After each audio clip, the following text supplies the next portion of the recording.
When a billionaire CEO drops to her knees in a crowded boardroom and begs a janitor to marry her, the world stops spinning. But this isn't what it looks like.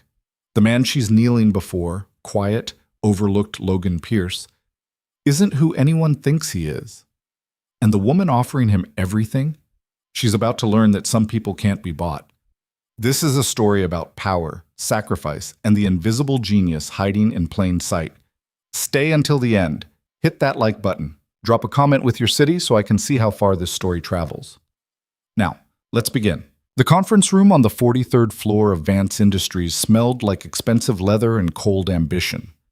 27 people sat around a table made of Italian marble and brushed steel, their faces carefully blank, their postures rehearsed.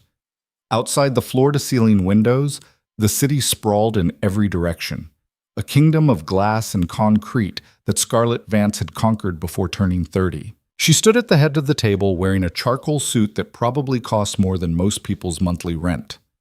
Her auburn hair was pulled back so tight it could have been a weapon. Everything about her screamed control, precision, dominance, but right now, none of that mattered. Because Scarlett Vance, the youngest self-made billionaire in the tech industry, the woman who'd once told a Forbes reporter that marriage was a distraction for people who lack focus, was on one knee in front of the maintenance guy. Logan Pierce didn't belong in this room. Hell, he barely belonged in the building. He wore gray coveralls with his name stitched above the pocket. His boots were scuffed. There was a smudge of grease on his left forearm that he hadn't bothered to wipe off. He looked like he'd rather be anywhere else. Scarlett's voice cut through the silence. "Will you refuse me again?" Someone's pen clattered onto the table. A woman in the back row forgot to breathe. Logan didn't move. His dark eyes, the kind that had seen too much and said too little, stayed locked on Scarlett's face. He didn't look flattered. He didn't look embarrassed. He just looked tired. "Scarlett," he said quietly, "get up. Answer the question first." One of the board members, a silver-haired man named Gerald something or other, cleared his throat. "Ms. Vance, perhaps we should—" "Shut up, Gerald." She didn't even glance his way. Logan exhaled slowly, like a man trying to explain gravity to someone who insisted on floating. "You know my answer. It hasn't changed." "It should." "It won't." Scarlett's jaw tightened. For a woman who'd built an empire on reading people, on predicting their moves 3 steps ahead, Logan Pierce was a goddamn Rubik's Cube. She'd offered him senior vice president of engineering. He'd said no. She'd offered him chief technology officer with equity. He'd said no. She'd offered him a salary that would have made venture capitalists weep with envy. He'd said no to that too. And now, in front of the entire executive board, she was asking him one more time. Because Scarlett Vance didn't lose. She didn't accept defeat. She found solutions. Logan was not a solution kind of guy. "You're being irrational," she said. "I'm being a father." The room shifted. Someone whispered something. Scarlett felt heat crawl up her neck, but she didn't move, didn't stand. If she stood now, she lost. If she walked away, she admitted that there were things money couldn't buy, problems power couldn't solve. That wasn't acceptable. "Your daughter would have everything," Scarlett said. Her voice was softer now, almost gentle, almost human. "Private schools. Opportunities most kids only dream about. You're limiting her future by—" "Don't." Logan's voice was still quiet, but there was steel underneath it, the kind of steel that didn't bend. "Don't use Ava to make your point." Scarlett stood, not because she wanted to, because staying on her knees was starting to look less like determination and more like desperation, and desperation was a currency she refused to trade in. She smoothed her jacket, reset her expression, became the CEO again. "This meeting is over," she announced. "Everyone out." Gerald opened his mouth. Scarlett's glare closed it. Chairs scraped. Laptops snapped shut. 27 people filed out like guilty children, stealing glances at Logan as they passed. He didn't notice. Or maybe he did and just didn't care. When the door clicked shut, Scarlett turned back to him. "Why?" she asked. Not CEO Scarlett, just Scarlett, the woman underneath the armor. "I'm offering you the world. Why do you keep saying no?" Logan picked up the toolbox he'd set down when security dragged him into the circus. "Because you're not offering me what I need." "Which is?" time.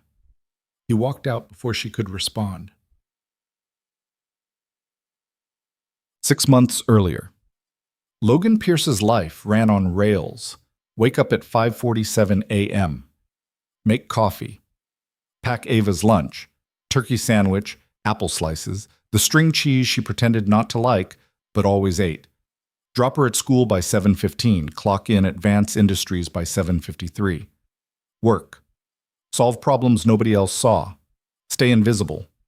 Clock out at 4 p.m. sharp, pick up Ava, dinner, homework, bedtime story, sleep, repeat. It was a small life, a quiet life. Some people might have called it boring. Logan called it surviving. The maintenance department at Vance Industries operated out of a basement that smelled like industrial cleaner and old coffee. There were 6 guys on Logan's shift. Danny, who talked about sports constantly. Marcus, who was counting down to retirement. 2 Jims, Big Jim and Quiet Jim. And Rick, who'd been written up twice for sleeping in the supply closet. Nobody asked Logan about his past. In a place like Vance Industries, where everyone was climbing over each other to get higher, faster, richer, the guys in the basement had given up on ambition. They clocked in, they fixed things, they went home. Logan fit right in. Except he didn't. Hey, Pierce, Danny leaned against Logan's workbench, holding a tablet that looked like it had been dropped from a significant height. You any good with these things? Logan glanced at it. Cracked screen, water damage. Probably fried motherboard. What happened? Left it on the loading dock during that storm last week. Won't turn on. It's dead. Can you fix it? Logan took the tablet, flipped it over, popped the back panel with a screwdriver he pulled from his belt. Everyone said Logan traveled light. Just a basic tool belt, a worn backpack, cheap work boots. But his hands moved like they'd taken apart 1,000 devices exactly like this one, because they had. He bypassed the fried power circuit, jumped the connection, and the screen flickered to life. Danny's jaw dropped. How the hell? It'll die again in about 6 hours, Logan said, handing it back. Back up whatever you need and get a new one. You're a goddamn wizard, man. Logan wasn't a wizard. He was just someone who understood systems. How they worked, how they broke, how to fix them when everyone else had given up. He'd learned that skill a long time ago, in a different life, wearing a different face. That life was over now. At 3:47 p.m., Logan's phone buzzed. Text from Ava's school. Ava's fine, but there was an incident at lunch. Can you come in tomorrow morning before drop-off? Logan's stomach dropped. He typed back immediately. What kind of incident? Nothing serious. Just a conversation we need to have. Right. Nothing serious. That's why they were being deliberately vague. He clocked out at 4 p.m. exactly, climbed into his beat-up Honda Civic, the one with the dent in the passenger door and the check engine light that had been on for 8 months, and drove to Ava's school. She was waiting outside the main office, backpack on, arms crossed, looking like a tiny, pissed-off lawyer. Logan crouched down to her level. Hey, kiddo, you okay? I'm fine. School says there was an incident. Ava's face scrunched up. She had her mother's eyes, dark, expressive, impossible to lie to. Tyler said my lunch looked gross, so I told him his face looked gross. Logan tried not to smile. Failed. Ava, he started it. Doesn't matter who started it. That's a stupid rule. Maybe, but it's still the rule. He stood, took her hand. Come on, let's go home. They walked to the car in silence. Ava kicked at rocks on the sidewalk, her mood thunderstorm dark. Logan knew better than to push. She'd talk when she was ready. Halfway home, she did. Tyler also said you're just a janitor, and that's why we live in a small house. Logan's hands tightened on the steering wheel. What'd you say to that? I said you're a maintenance engineer, and our house is the perfect size. That's exactly right. But he's not wrong, is he? Ava's voice got smaller. You do clean stuff, and our house is small. Logan pulled into their driveway, a narrow strip of cracked concrete leading to a 2-bedroom rental that had seen better decades. The paint was peeling, the gutters sagged, but the rent was cheap, the landlord didn't ask questions, and it was 3 blocks from Ava's school.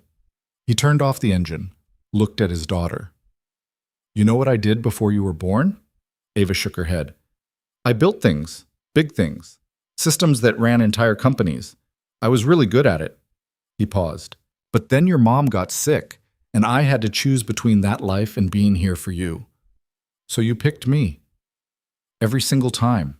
Ava's eyes got shiny. She looked away, out the window, at the house that wasn't much but was theirs. Do you ever miss it, the big stuff? Logan thought about that. About late nights in glass offices, about code that sang, about problems that made his brain light up like a city at midnight. He thought about the version of himself that used to exist, sharper, faster, hungrier. Sometimes, he admitted, but I wouldn't trade this. Not for anything. Ava nodded, didn't say anything else, just grabbed her backpack and headed inside. Logan sat in the car for another minute, staring at the house. He'd chosen this life. He'd chosen small and quiet and invisible. Most days, that was enough. But some days, days like this, when his daughter came home with questions he couldn't quite answer, when the weight of everything he'd given up pressed against his chest, he wondered if he'd made the right call. Then Ava appeared in the doorway, yelling that she was starving and asking if they could have spaghetti, and Logan remembered why he'd walked away from everything. The call came at 2:17 a.m. on a Tuesday. Logan woke to his phone vibrating on the nightstand, the screen too bright in the darkness. Unknown number. He almost didn't answer, but nobody called at 2:17 a.m. with good news, and ignoring bad news didn't make it go away. Yeah? Mr. Pierce? A woman's voice, professional, tense. This is Sandra Wu, head of IT operations at Vance Industries. We have a situation. Logan sat up. I'm maintenance. Why are you calling me? Because our entire infrastructure just collapsed. And you're the only person in this building who might actually know how to fix it. Call your engineers. We did. 12 of them. They've been working for 4 hours and we're losing $7 million every 60 minutes this system stays down. Logan rubbed his face. Thought about Ava asleep down the hall. Thought about his alarm set for 5:47 a.m. Thought about how this wasn't his problem anymore. I'm not an engineer, he said. Bullshit. Sandra's voice sharpened. I've watched you fix things nobody else could touch. I don't know who you are or what you're doing in a maintenance uniform, but right now I don't care. We need help. Get someone qualified. Everyone qualified has failed, please. The word cracked slightly. We're desperate. Logan closed his eyes. Tried to find a reason to say no. Tried to remember all the promises he'd made to himself about staying small, staying hidden, staying safe. I have to be home by 6 a.m., he finally said. My daughter wakes up at 6:15. Done. And this doesn't change anything. I'm still just maintenance. Whatever you want. Can you be here in 20 minutes? Logan looked at Ava's bedroom door. She'd be fine for a few hours. She knew how to call Mrs. Chen next door if she woke up and he wasn't there. She knew the emergency numbers. She knew the rules. She'd be fine. 20 minutes, Logan said, and hung up. He dressed in the dark. Left a note on the kitchen counter, just in case. Drove through empty streets to the glass tower that owned most of the city's skyline. The server room was chaos. Screens everywhere showing red alerts, cables snaking across the floor like panicked intestines.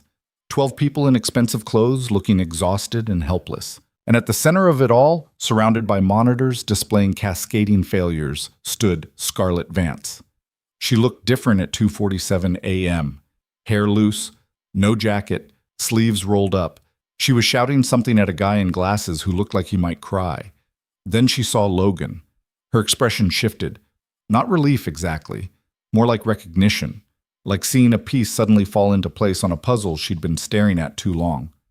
You, she said. Me. Can you fix this? Logan walked past her, past the exhausted engineers, straight to the main terminal. His eyes scanned the error logs, lines of code and system diagnostics that looked like alphabet soup to most people but made perfect sense to him, because he'd written half of it. 7 years ago, in a different life, Logan Pierce had been someone else. Someone important. Someone who'd helped build the architecture that Vance Industries was built on. Then his wife got sick. Then she died. Then he became a single father with a 6-month-old daughter and no capacity for anything except survival. He'd walked away from everything.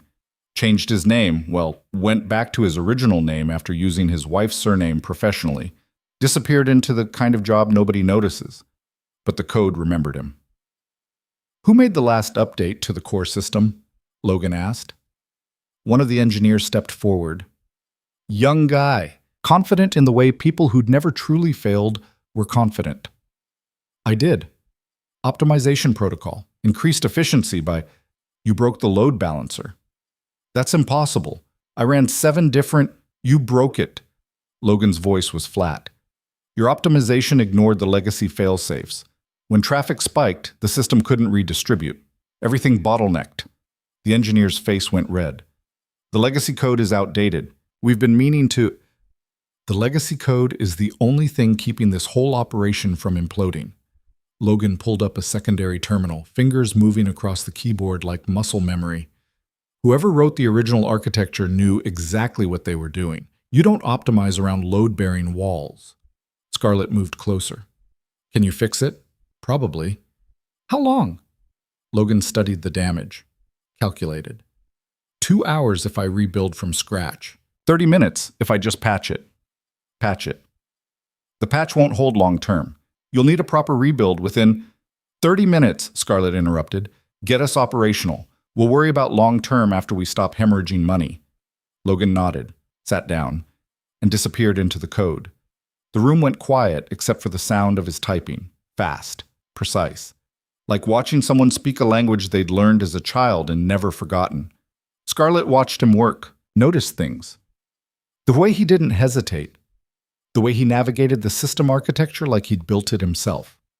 The way every engineer in the room had stopped suggesting solutions and started just watching. At 3:41 a.m., the red alert stopped. The system stabilized. The monitors turned green. Someone whispered, "Holy shit." Logan stood up, stretched. His back popped. You're operational, but you need to schedule a full rebuild. The patch I applied is temporary. Scarlett stared at him. Who are you? Maintenance. Bullshit. Logan checked his phone. 3:43 a.m.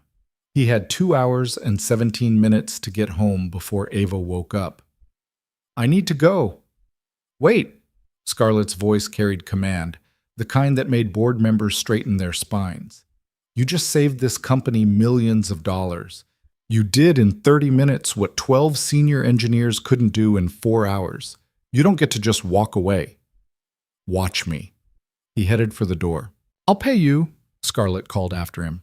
Name your price. Logan stopped, turned. I don't want your money. Everyone wants money.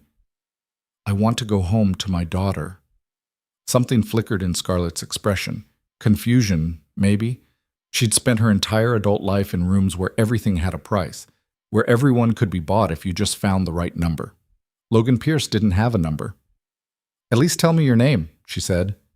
Your real name. It's on my badge. That's not what I mean. Logan met her eyes, saw the question there, the calculation. The woman who'd built an empire by reading people, by finding their weaknesses, by exploiting every advantage. He could tell her the truth, could explain who he used to be, could watch her expression change from confusion to understanding to that particular kind of hunger that appeared in powerful people's eyes when they found something valuable. Or he could stay invisible. My daughter wakes up at 6:50, he said. I have to be there.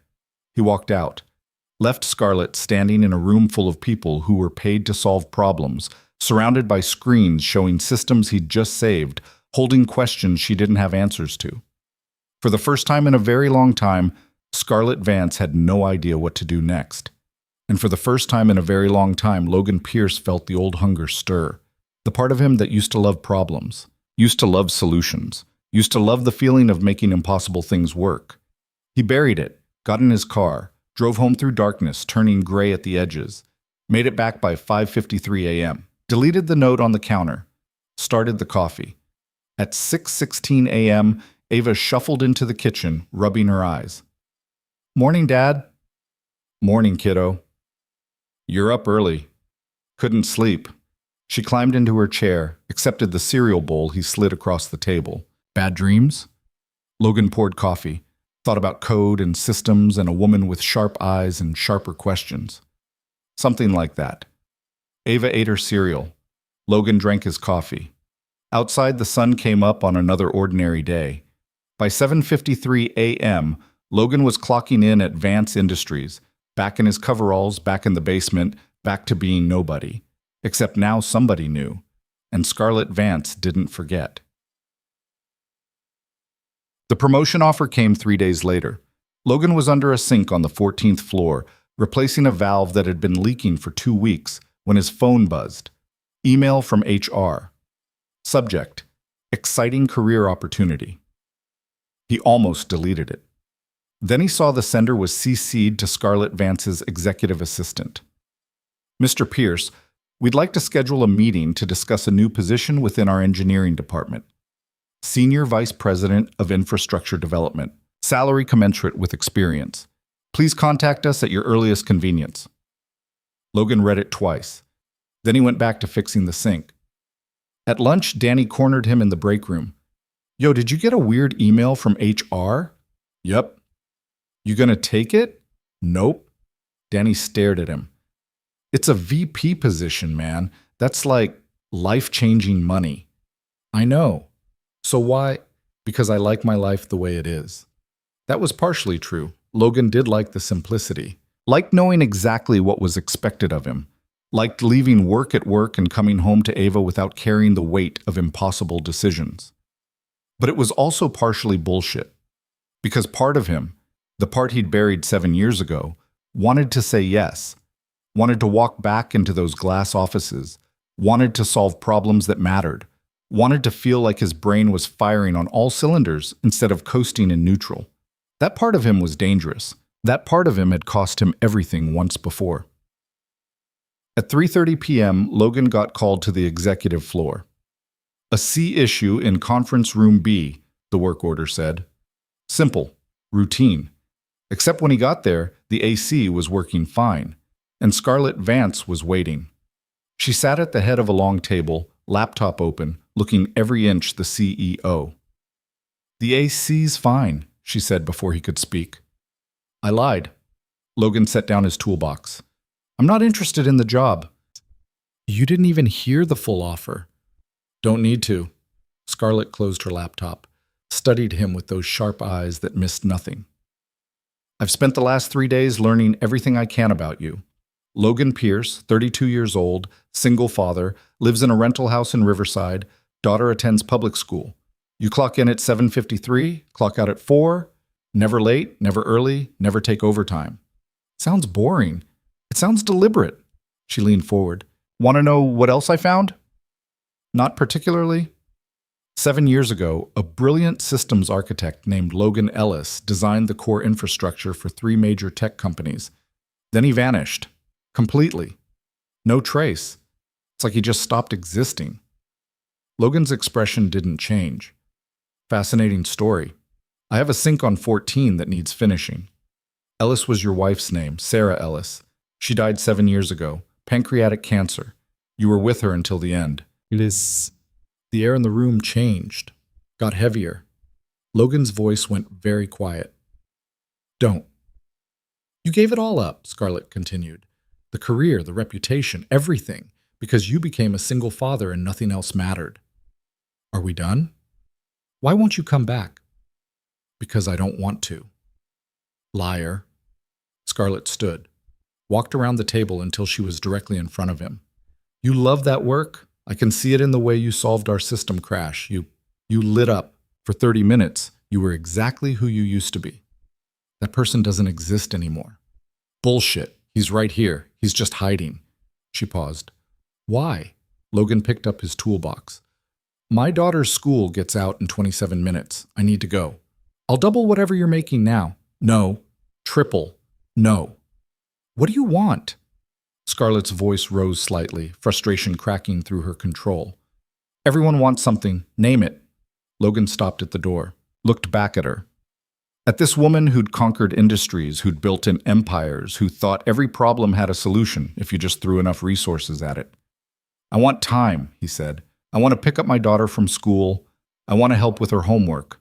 I want to read her bedtime stories and make her breakfast and be there when she needs me. You can't buy that. You can't negotiate it. You can't fit it into a contract. You could have both with the right support system. I tried that. Logan's voice was hard now, edged with something old and painful. When Sarah was sick, I had the best support system money could buy. Nannies, nurses, people to handle everything. And you know what? I still missed it. Missed the moments, the little things. I was always working, always traveling, always chasing the next problem to solve. He stopped, breathed, continued. Sarah died on a Tuesday. I was in Singapore, closing a deal. My daughter was 6 months old, and I wasn't there when her mother took her last breath because I was building someone else's empire. His eyes met Scarlett's. I won't make that mistake twice. Scarlett didn't have a response to that. Logan left, and Scarlett stood in the empty conference room, surrounded by expensive furniture and floor-to-ceiling windows showing a city she owned, feeling something she almost never felt. Small. She didn't give up. Over the next 2 months, Scarlett made 3 more offers, each one more generous than the last. Equity packages, flexible schedules, work-from-home options. She threw every resource she had at the problem of Logan Pierce. He said no every time. The board started asking questions. Why was the CEO personally recruiting a maintenance worker? What was so special about this guy? Why was she wasting time on someone who clearly didn't want to be there? Scarlett couldn't explain it. Not in a way that made sense to people who'd never met Logan, never seen him work, never watched him solve in 30 minutes what took teams of experts days. But it wasn't just his skill. It was something else. Something she couldn't name, the way he didn't want anything from her. Didn't try to impress her. Didn't change who he was based on who was watching. In Scarlett's world, everyone performed. Everyone had an angle. Everyone wanted something. Logan just wanted to go home to his daughter. It was maddening. It was fascinating. It was the first real challenge she'd faced in years. One Thursday afternoon, Scarlett's assistant informed her that Logan had requested a meeting. She almost dropped her phone. He what? He asked to speak with you. Said it's important. Scarlett cleared her schedule. Spent 15 minutes trying to figure out what he wanted. Changed her blazer twice. Got annoyed at herself for caring. Logan showed up at 2:30 p.m., still in his work coveralls, looking uncomfortable. Thanks for seeing me, he said. Of course. Sit. He sat, fidgeted. Not nervous, exactly, just uncertain. Scarlett waited. She'd learned that Logan talked when he was ready, not when pushed. Ava's school is having a career day next month, he finally said. Parents come in and talk about their jobs. Okay. I was going to talk about maintenance work, show the kids how HVAC systems function, basic stuff. He paused. But Ava asked if maybe I could talk about the other thing instead, the before thing. Scarlett's heart rate picked up. What'd you tell her? That I'd think about it. Logan met her eyes. I need a favor. Name it. If I do this, if I talk to her class about systems engineering, I need it to not be a big deal. Can't have company photographers showing up. Can't have it turn into some PR thing. Just me talking to 20 third graders about how computers work. Done. I'm serious. No press, no attention. Nothing that makes Ava's life complicated. I understand. Logan nodded, started to stand. Wait, Scarlett said. Is that all? You just wanted permission to mention your old career to a group of 8-year-olds? Yeah. You didn't have to ask me for that. I know, but I figured you'd find out anyway, and I didn't want you to think... He trailed off. Think what? That I was changing my mind about the offers. Scarlett smiled, couldn't help it. You're turning down millions of dollars, but you're worried about my feelings? You've been persistent. Seemed rude not to explain. There was a long pause. Then Scarlett did something she almost never did. Something that would have shocked everyone who knew her. She told the truth. I don't understand you, she said quietly. Everyone wants something. Everyone has a price. But you... She shook her head. I've spent 2 months trying to figure out what you want, and the answer is apparently just time with your daughter. That's it. That's everything. It's so simple. Simple doesn't mean easy. Scarlett looked at this man in his coveralls with his scuffed boots and quiet voice and felt something shift inside her chest. Not attraction exactly, or maybe it was, but not the kind she was used to. Not the sharp pull of chemistry or power dynamics or strategic advantage. This was something else, something like respect. "Thank you," she said, "for telling me about Career Day." Logan nodded, left, and Scarlett sat at her desk for a long time, staring at the door he'd walked through, wondering when exactly she'd stopped trying to recruit him and started trying to understand him. The system failed again on a Friday. Bigger this time. Not just Vance Industries, 3 interconnected companies running on Logan's original architecture, all crashing simultaneously. The losses were catastrophic. 30 million in the first hour, projected hundreds of millions if it wasn't fixed fast. Every engineer in the building was pulled into emergency protocols. The best minds money could hire, throwing everything they had at the problem. 4 hours later, they'd made it worse. Sandra Wu found Logan in the basement, organizing tools. "We need you. You've got 12 engineers up there. We've got 12 people making educated guesses. You know this system better than anyone. I'm not an engineer anymore." "Logan," Sandra's voice cracked, "please, people are going to lose their jobs over this. Maybe me included. We're out of options." Logan thought about Ava, about the promise he'd made to himself, about staying small and safe and invisible. Then he thought about Sandra, who'd always been decent to him, about the other maintenance guys who'd lose their jobs if the company took a big enough hit, about systems he'd built being destroyed by people who didn't understand them. "One condition," he said, "anything. After this, everyone forgets I was involved. No credit, no recognition, nothing." Sandra nodded. "Deal." They went upstairs. The scene was worse than last time. More people, more panic, more screens showing failure. And Scarlett, standing in the middle of it all, looking like she hadn't slept in days. She saw Logan, and something like relief washed over her face. "Tell me you can fix this," she said. Logan studied the screens, the cascade of errors, the attempts at solutions that had only made things worse. "Who's been working on this?" he asked. A senior engineer stepped forward, guy named Mitchell, 45, confident, expensive suit. "I have. We've isolated the primary—" "You've isolated the wrong thing." Logan moved to a terminal, started typing. "You're treating this like a single point of failure. It's not. It's a synchronized collapse across 3 separate but interconnected systems. We know that. You're working on the symptoms, not the cause." Logan pulled up lines of code that made Mitchell's face go pale. Someone updated the authentication protocol across all 3 platforms without checking for conflicts with the legacy load balancing. "The legacy code is 7 years old," Mitchell said defensively. "We've been gradually replacing—" "Stop!" Logan's voice was sharp. "Stop replacing it. The legacy architecture is the only thing holding this together. Every time you optimize something, you're pulling bricks out of the foundation." Scarlett moved closer. "Can you fix it?" "Yes." "How long?" Logan calculated. 8 hours. Maybe 10. "Do it. I need everyone out of my way. No suggestions. No supervision. Just me and the code." Scarlett turned to the room. "Everyone out, now." "Ms. Vance," Mitchell protested, "we can't just hand our entire infrastructure to a—" "To a what?" Scarlett's voice was ice. "To the man who built it in the first place? To the person who's fixed it twice when all of you failed? Get out." The room emptied. Logan sat down, cracked his knuckles, and disappeared into the work. Scarlett stayed, didn't interfere, just watched as Logan rebuilt her company's digital foundation piece by piece. At hour 3, she brought him coffee. At hour 5, she ordered food neither of them ate. At hour 7, the sun went down and the office got quiet. Logan worked through all of it, silent, focused, completely absorbed.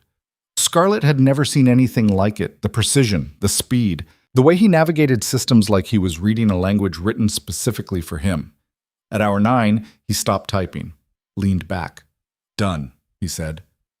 Scarlett checked the monitors, all green, all stable, all running better than they had in months.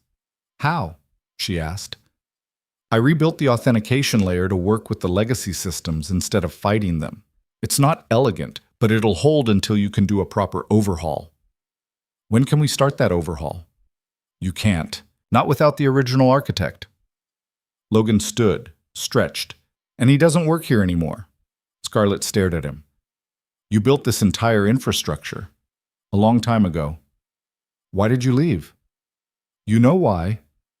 Tell me again. Logan looked at her. At this woman who'd refused to give up. Who'd pushed and prodded and offered him everything except the one thing he actually needed. Sarah got diagnosed on a Wednesday, he said. We'd just closed the biggest deal of my career. I was on top of the world. Planning the next company, the next system, the next conquest. He paused. She was dead 6 months later. Ava was barely old enough to remember her, and I spent those 6 months trying to do everything, be a husband, be a father, be the genius everyone expected me to be. I failed at all of it. You didn't fail. I did. His voice was firm. I failed Sarah. I failed Ava. I failed myself. Because I kept thinking I could manage it all if I just worked harder, optimized better, found the right solution. Scarlett didn't interrupt. After Sarah died, I realized something, Logan continued. There is no solution, no perfect system, no way to do everything. You have to choose. So I chose Ava. I chose small. I chose invisible. And now? Now I go home to my daughter. He headed for the door. Logan, Scarlett's voice stopped him.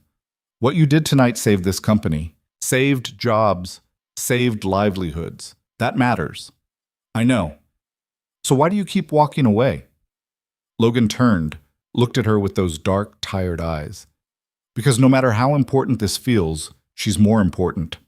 He paused. And maybe that makes me selfish. Maybe that makes me a coward.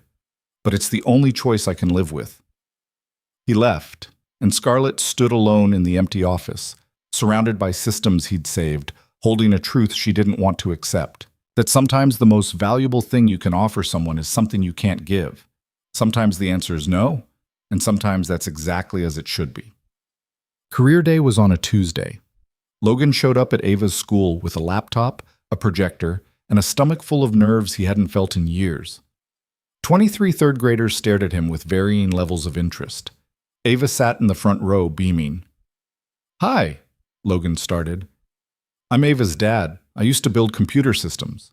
A kid in the back raised his hand. Like video games? Sort of, more like the roads the video games drive on. Blank stares. Logan tried again. Okay, imagine the internet is a city. I built the streets, the traffic lights, the rules that keep everything moving without crashes. One girl's hand shot up. Did you make TikTok? No. Then what's the point? Ava's face went red. Logan smiled. Kids were honest. Refreshing, actually. Good question, he said. The point is that boring stuff matters. The things you don't notice, electricity, water, internet, those are the things that make everything else work. Someone has to build them.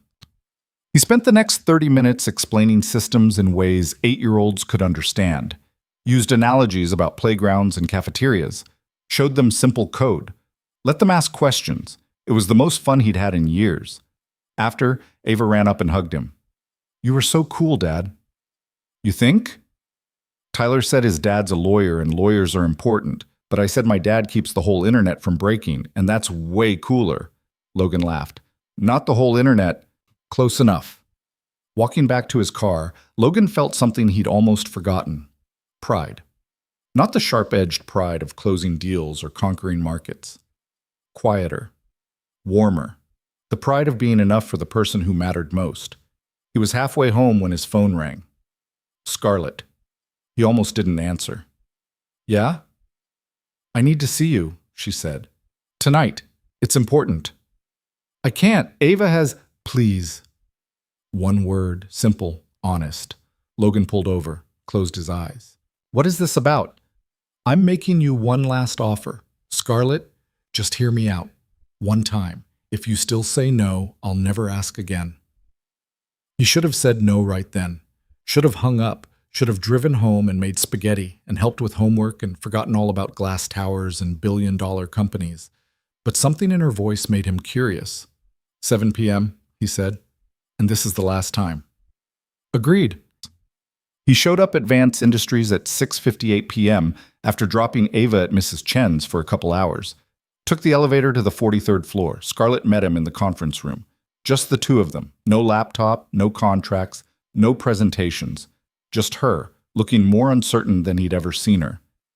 "Thank you for coming," she said. "You've got 30 minutes. "I don't need 30. She took a breath. "I'm not going to offer you a job." Logan blinked. "Then why am I here?" "Because I've spent 3 months trying to solve the wrong problem." Scarlett sat down, gestured for him to do the same. "I kept thinking if I just found the right offer, the right package, the right incentive, you'd say yes. But that was never the issue." "No, it wasn't. You were right," she continued. "About all of it. About time being more valuable than money. About being there for your daughter. About—" She paused. "About me not understanding what actually matters." Logan said nothing, waited. "I built this company by myself," Scarlett said quietly. "No partners, no family, no relationships that lasted longer than a business cycle. I told myself that was strength, independence, success. Maybe it is. It's lonely." The admission hung in the air between them. "I'm not asking you to fix that," Scarlett added quickly. "This isn't some romantic gesture. I'm not that naive." "Then what is it?" She met his eyes. "It's me saying I understand now. Why you said no. Why you keep saying no. And you're right to." Logan tilted his head. "So, this is an apology?" "This is an acknowledgement." Scarlett's voice was steady now, clear. "You have something I don't. Something I've spent 3 months trying to buy without realizing it can't be bought." "What's that?" "You know what matters. Actually know it. Not theoretically or philosophically, but in your bones. You chose it, and you don't regret it, and you don't second-guess it." She stood, walked to the window, looked out at the city she owned. "I don't have that," she said. "I don't have anyone who matters more than the next deal, the next acquisition, the next conquest." She turned back to him. "And watching you these past months, it's made me realize how empty that is." Logan stood too. "Scarlett, I'm not asking for anything," she interrupted. "I just wanted you to know that you were right, about all of it. And I'm sorry for pushing." There was a long silence. Then Logan did something that surprised both of them. He smiled. "You're not sorry for pushing," he said. "You're sorry it didn't work." Scarlett's eyes widened. Then she laughed. Actually laughed. "Yeah, that's probably accurate." "You want to know something funny?" "What?" "Part of me wanted to say yes." Logan shook his head. "Every time you made an offer, part of me wanted to jump back in, solve problems, build things, feel like I mattered beyond bedtime stories and packed lunches. But that part of me is what cost me everything before. So I buried it." He paused. "Mostly." Scarlett studied him. "Does it ever get easier, choosing?" "No, but you get better at living with it." Another silence. Comfortable this time. "My 30 minutes are probably up," Logan said. "Probably." He headed for the door, stopped, turned back. "For what it's worth," he said, "you're not as empty as you think. The fact that you noticed something was missing, that's the first step." "Toward what?" "Figuring out what actually fills it." He left. And Scarlett stood in her empty conference room, in her empty office, in her empire of glass and steel, and wondered for the first time in her life if she'd built the wrong thing. 3 weeks passed, and Logan didn't hear from Scarlett again. No emails. No surprise visits to the basement. No emergency calls at 2 a.m.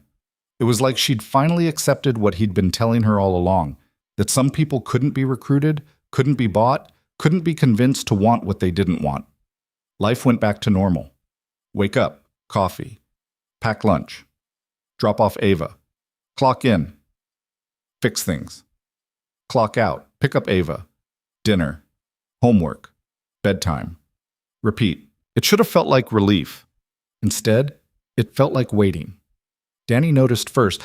They were in the break room on a Thursday, eating sandwiches that had seen better days, when he said, "You've been weird lately." "I'm always weird." "Weirder than usual." Danny took a bite, chewed thoughtfully. "You miss her?" Logan nearly choked on his coffee. "What?" "The Ice Queen, Vance. You miss the attention. That's insane." "Is it?" Danny grinned. Come on, man. Billionaire CEO, chasing after you for months, making offers that'd make lottery winners jealous. That's got to do something to your ego. My ego's fine. Your ego's been sitting in a basement for 7 years fixing toilets. Little validation probably felt good.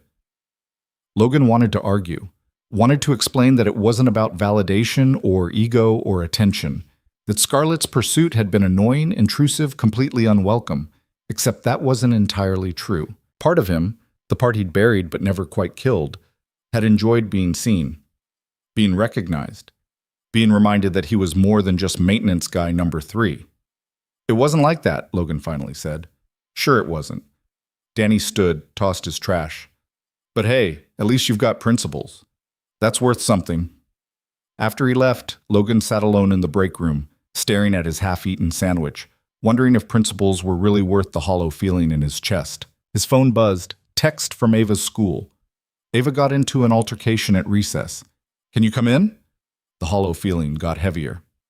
20 minutes later, Logan was sitting in Principal Morrison's office, listening to a woman with kind eyes and tired patience explain that his daughter had punched Tyler fucking Henderson in the nose. He's fine, Morrison said quickly. No blood. But Ava was quite aggressive. But Logan looked at his daughter, who sat in the chair next to him, arms crossed, face set in concrete. Ava? He deserved it. That's not how this works. He said you were lying about career day, said you couldn't have built important stuff because important people don't work in basements. Logan's jaw tightened. So you hit him? I defended you. Morrison cleared her throat. Mr. Pierce, I understand this has been a difficult year for Ava. Adjusting to a new school, being raised by a single parent, these are significant challenges. But we can't tolerate violence. I understand. This is her second incident this month. If there's a third, we'll need to discuss more serious consequences. Logan nodded, took Ava's hand, led her out to the car. They drove in silence for 5 minutes before Ava spoke. Are you mad? Yeah. I'm sorry. No, you're not. Ava's face crumpled. He made you sound small. Like you don't matter. Logan pulled over, turned to face his daughter. Ava, listen to me. What Tyler thinks doesn't change who I am. What anyone thinks doesn't change who I am. But you built amazing things. You're smart and important, and I'm your dad. That's what matters. He touched her chin, made her look at him. You can't go around hitting people who say stuff you don't like. That's not how we solve problems. How do we solve them? Good question. Logan thought about all the problems he'd walked away from, all the challenges he'd declined, all the times he'd chosen small, over-significant.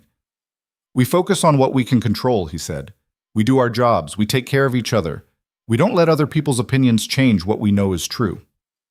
Ava nodded. Didn't look convinced, but nodded anyway. They went home. Logan made mac and cheese from a box. They ate in front of the TV, watching a show about talking animals that Ava was probably too old for, but still loved. It was ordinary, simple. Exactly the life Logan had chosen. So why did it feel like something was missing?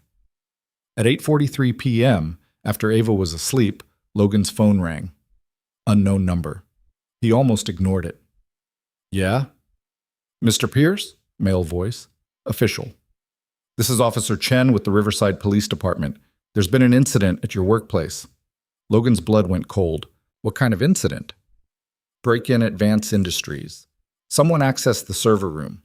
Security says you have clearance for that area, so we need to ask you some questions. I'm maintenance. I barely have clearance for the bathroom. Your badge was used to access the 43rd floor at 11:47 p.m. last night. I was home last night with my daughter. Can anyone verify that? Logan's mind raced. Mrs. Chen next door had seen them come home around 6. But after that?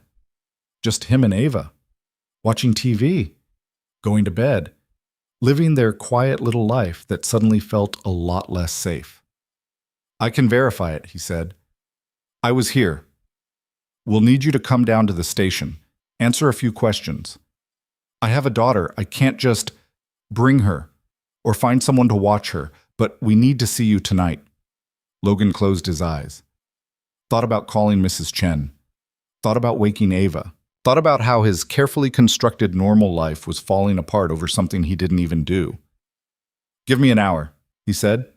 He called Mrs. Chen. Explained the situation in the vaguest terms possible. She agreed to come over, bless her, didn't ask too many questions. At the police station, Logan sat in an interrogation room that smelled like old coffee and newer desperation. Officer Chen sat across from him, file folder open, expression neutral. "Your badge shows access to the server room at 11:47 p.m., Chen said. Security cameras were disabled from 11:43 to 12:16. Someone knew what they were doing. "Wasn't me." "You have the skills. You've accessed that room before during emergencies." "During emergencies. When I was called, not breaking in at midnight." Chen studied him. "You got any enemies at Vance Industries? Anyone who'd want to frame you?" Logan almost laughed. "Enemies required being important enough to threaten. I'm maintenance. Nobody thinks about me long enough to hate me." "What about Scarlett Vance?" "What about her?" "Sources say she's been trying to recruit you, offering big positions. You kept saying no." Chen leaned forward. "That create any tension?" "No." "You sure? Because from where I'm sitting, it looks like maybe you wanted some payback. Show the company what happens when they don't appreciate you." Logan's voice went flat. "I don't want payback.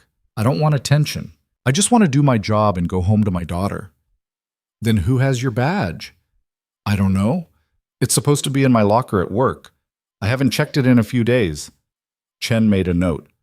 "We'll need to verify your alibi. Talk to your neighbor. Check your daughter's account." "She's 8. Old enough to tell the truth." The interview went on for another 30 minutes. Same questions, different angles. Where were you? Who can confirm it? Do you have access to the systems that were breached?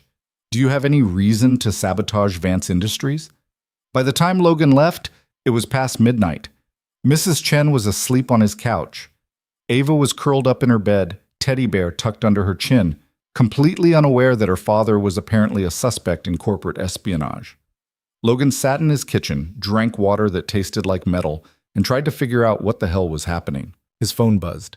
Text from an unknown number. "I heard about the police. I'm sorry. S. Scarlett." Of course she knew. Probably knew before he did. He typed back, "Not your problem." Her response came immediately. "It is if someone's trying to frame you. Why would anyone bother? Because you're more important than you pretend to be." Logan stared at that message for a long time. Then he turned off his phone and went to bed. Sleep didn't come easy. The next morning, Logan called in sick. First time in 7 years. Danny sounded genuinely concerned. "You okay, man?" "Yeah, just need a day." "This about the police thing?" "Everyone's talking about it." Of course they were. "It's nothing. Misunderstanding. If you need anything, I'm good. Thanks." He wasn't good. He was sitting at his kitchen table, drinking coffee that had gone cold, watching Ava eat cereal and trying to figure out how to explain that her dad might lose his job over something he didn't do. At 9:23 a.m., someone knocked on the door. Scarlett stood on his porch, wearing jeans and a plain white shirt, looking more human than he'd ever seen her. "How did you know where I live?" Logan asked. "I'm a billionaire with unlimited resources. How do you think?" "That's creepy." "Probably." She glanced past him, saw Ava at the table. "Is this a bad time?" "Isn't it always?" Scarlett almost smiled. "Can we talk?" Logan wanted to say no. Wanted to close the door and pretend none of this was happening. But Ava was watching, curious, and saying no to a woman who'd just driven to his house seemed rude even by his standards. "5 minutes," he said. They sat on the porch steps. Ava stayed inside but pressed her face against the window, watching. "That's Ava?" Scarlett asked. "Yeah." "She looks like you." "She looks like her mother." Scarlett nodded. Didn't push. "I looked into the break-in. Someone used your credentials to access the server room and planted malware in the system. I was home." "I know. I believe you." She paused. "But someone's setting you up, and they're doing a good job of it. Why?" "That's what I'm trying to figure out." Scarlett turned to face him. "You made enemies, Logan. When you were Logan Ellis. When you were building systems and outthinking everyone in the room. People remember. That was 7 years ago. Some grudges age well." Logan rubbed his face. What do you want me to do about it? Let me help. Why? Because you saved my company twice, and because... She hesitated. Because I think I'm the reason you're a target. Logan looked at her. Explain. I pushed too hard, made too many offers, got too much attention on you. People started asking questions. Who is this guy? Why does Scarlett Vance care about a maintenance worker? What's his story? So this is your fault. Partially. Logan wanted to be angry, wanted to blame her for dragging him back into a world he'd left behind. But he'd known the risks, had known that every time he fixed something unfixable, every time he demonstrated skills that maintenance workers didn't usually have, he was leaving breadcrumbs. I don't need your help, he said. Yes, you do. You're about to be charged with corporate espionage. Your daughter's going to watch her father get arrested. Your quiet life is going to explode whether you want it to or not. And what's your solution? Let me hire you. Officially. As a consultant investigating the breach. It gives you access, authority, and a reason to be digging into this. Logan laughed. Bitter sound. You're still trying to recruit me. I'm trying to keep you out of prison. By putting me exactly where you wanted me all along. Scarlett didn't deny it. Sometimes the best solution serves multiple purposes. They sat in silence. Inside, Ava had lost interest and gone back to her cereal. If I do this, Logan said slowly, it's temporary. I find who set me up, I clear my name, I go back to my life. Agreed. And you don't get to use this as leverage. No, you owe me conversations later. Deal. And Ava comes first, always. If this interferes with her life, I'm out. Understood. Logan looked at his house, his quiet, small, safe house. Looked at his daughter through the window. Looked at the life he'd built from nothing, the life that was about to get complicated whether he fought it or not. When do we start? He asked. Scarlett's expression didn't change, but something in her eyes shifted. Relief, maybe? Or victory? Hard to tell. Now, she said, if you're ready. Logan wasn't ready, but ready was a luxury he couldn't afford anymore. He stood. Let me talk to Ava. Inside, his daughter looked up from her cereal with wide eyes. Who's that lady? Someone from work. I need to help her with something. The police thing? Logan crouched down. Yeah, the police thing, but it's going to be okay. You didn't do anything wrong. I know, but sometimes we have to prove it. He touched her hair. Mrs. Chen's going to watch you today. I'll be back before dinner. Promise? Promise. Ava nodded, went back to her cereal. Didn't ask more questions because she trusted him. Because in her world, Dad always came home. Dad always kept his promises. Logan hoped like hell he could keep this one. 20 minutes later, he was sitting in Scarlett's car, some sleek European thing that probably cost more than his house, heading back to Vance Industries. Tell me about the malware, he said. Scarlett handed him a tablet. Custom-built, targeted, designed to siphon data without triggering normal security protocols. Logan studied the code. Elegant, efficient, familiar. Too familiar. This was written by someone who knows my architecture, he said quietly. How can you tell? Because they're exploiting vulnerabilities I deliberately left in place. Backdoors for maintenance access. Nobody should know they exist except... He stopped. Except who? Except me and my original development team. Logan's mind raced. But that was 7 years ago. Different company, different people. None of them work at Vance. Are you sure? No, I'm not sure about anything anymore. They pulled into the underground garage, took a private elevator to the 43rd floor. The same conference room where this whole mess had started was now set up as a war room. Screens showing system logs. Whiteboards covered in network diagrams. 3 people Logan didn't recognize working laptops. Sandra Wu was there too. She looked up when they entered. Logan, thank God. You believe I didn't do this? You saved our ass twice. Why would you sabotage it? She gestured to the screens. Besides, whoever did this knew things only the original architect would know, and you're the original architect.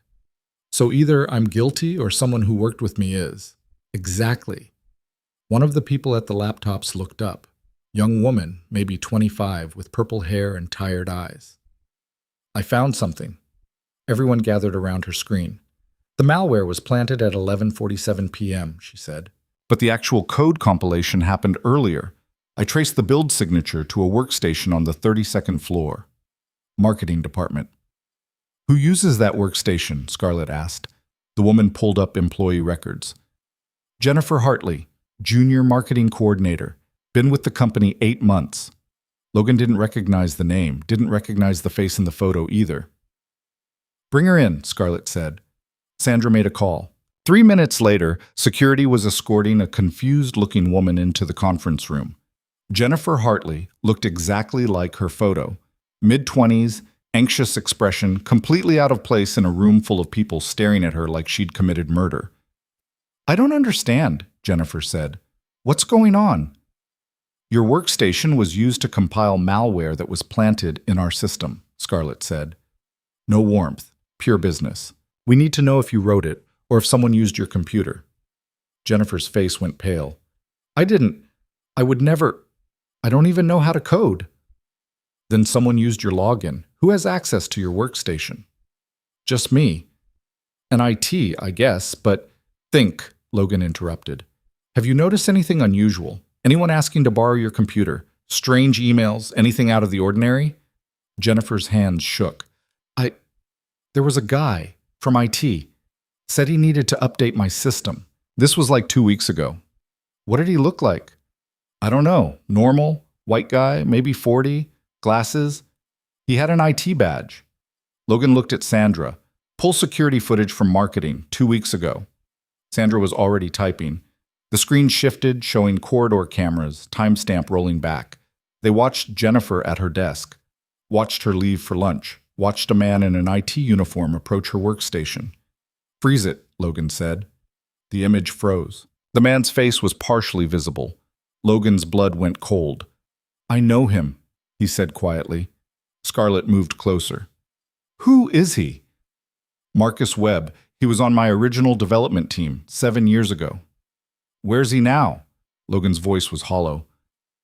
He works here, in the basement. Maintenance. The room went silent. Sandra found her voice first. Marcus has been with us for 5 years. He's been waiting, Logan finished. Watching, learning the system, waiting for the right moment. Why would he frame you? Scarlett asked. Logan thought back. 7 years ago, the company they'd built together, the equity split, the moment everything fell apart.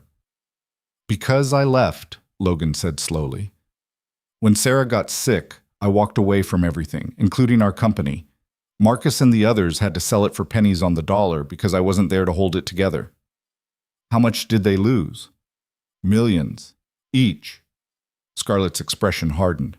Where's Marcus now? Sandra checked the system. Clocked in this morning, should be in the basement. Get security. Now. But Logan was already moving. Down the elevator. Through corridors he knew by heart. Into the basement that smelled like old coffee and broken dreams. Marcus was at his workbench, organizing tools, looking exactly like he had every day for 5 years. Calm. Unassuming. Invisible. He looked up when Logan entered, smiled. Hey, Pierce, heard you had some trouble with the cops. Did you? Yeah, everyone's talking about it. Marcus's smile didn't reach his eyes. Rough break. Being accused of something you didn't do. Logan moved closer. Except I think you know I didn't do it, because you did. Marcus's smile faded. That's a serious accusation. You used Jennifer's workstation, planted malware using backdoors only we knew about, used my stolen badge to access the server room. Logan's voice was steady, calm. The only question is why you're so sloppy about it. You wanted me to be caught. You deserved to be caught. There it was. The truth underneath the performance. Because I left, Logan said. Because you abandoned us. Marcus stood, not threatening, just tired. We built something together, Logan. Something that could have made us all rich. But you got scared when Sarah got sick, ran away, left us holding a company that collapsed without you. I had a daughter. We had investors, partners, people counting on us. Marcus's voice rose. I lost everything because you couldn't handle the pressure. You lost money. I lost my wife. And then you just disappeared, changed your name, became nobody. While the rest of us had to rebuild from nothing. Marcus laughed, bitter sound. Then I see you here, working maintenance, hiding, and I think, fine, let him hide, let him waste his talents. But you couldn't let it go. No, because then Scarlett Vance starts chasing you, offering you the world. And suddenly you're the genius again, the savior, the man who built empires. Marcus's face twisted. You don't get to walk away and then come back like nothing happened.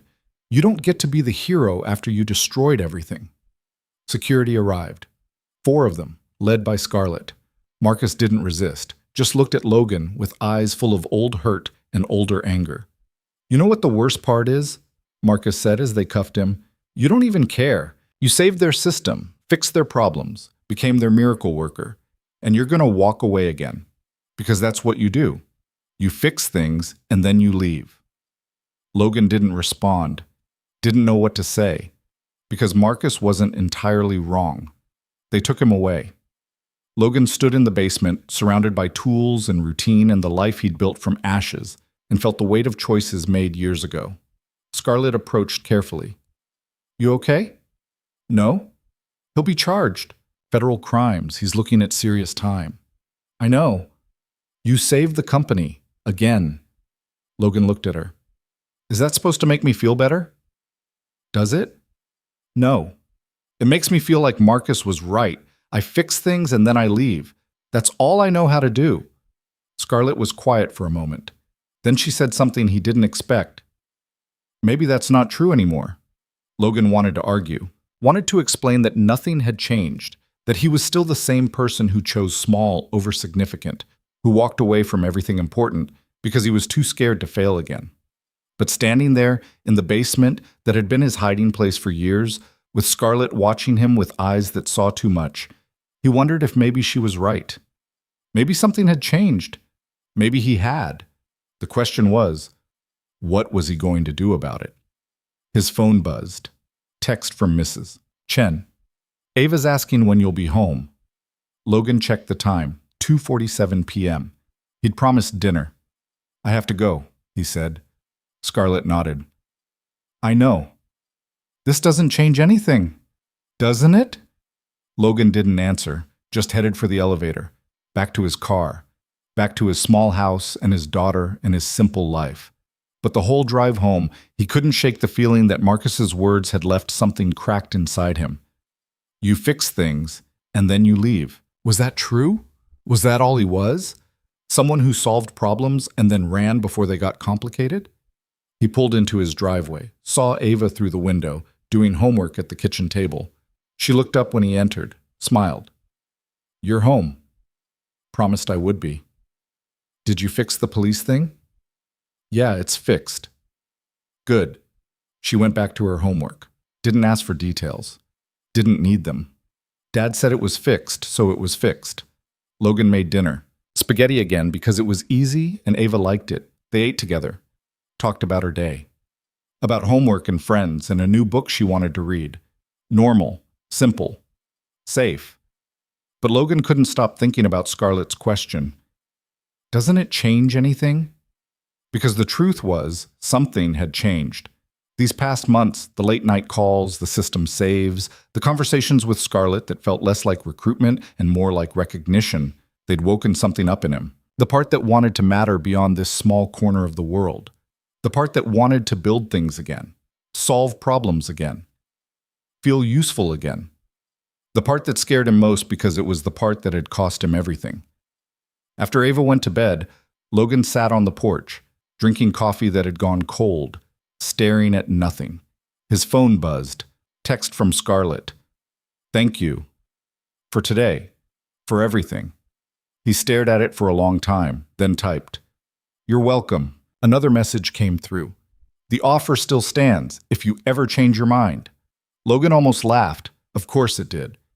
Scarlett Vance didn't give up, didn't accept defeat, didn't stop pushing until she got what she wanted. Except this time, he didn't think she was just pushing for an employee. This time, it felt like she was pushing for something else, something neither of them had quite named yet.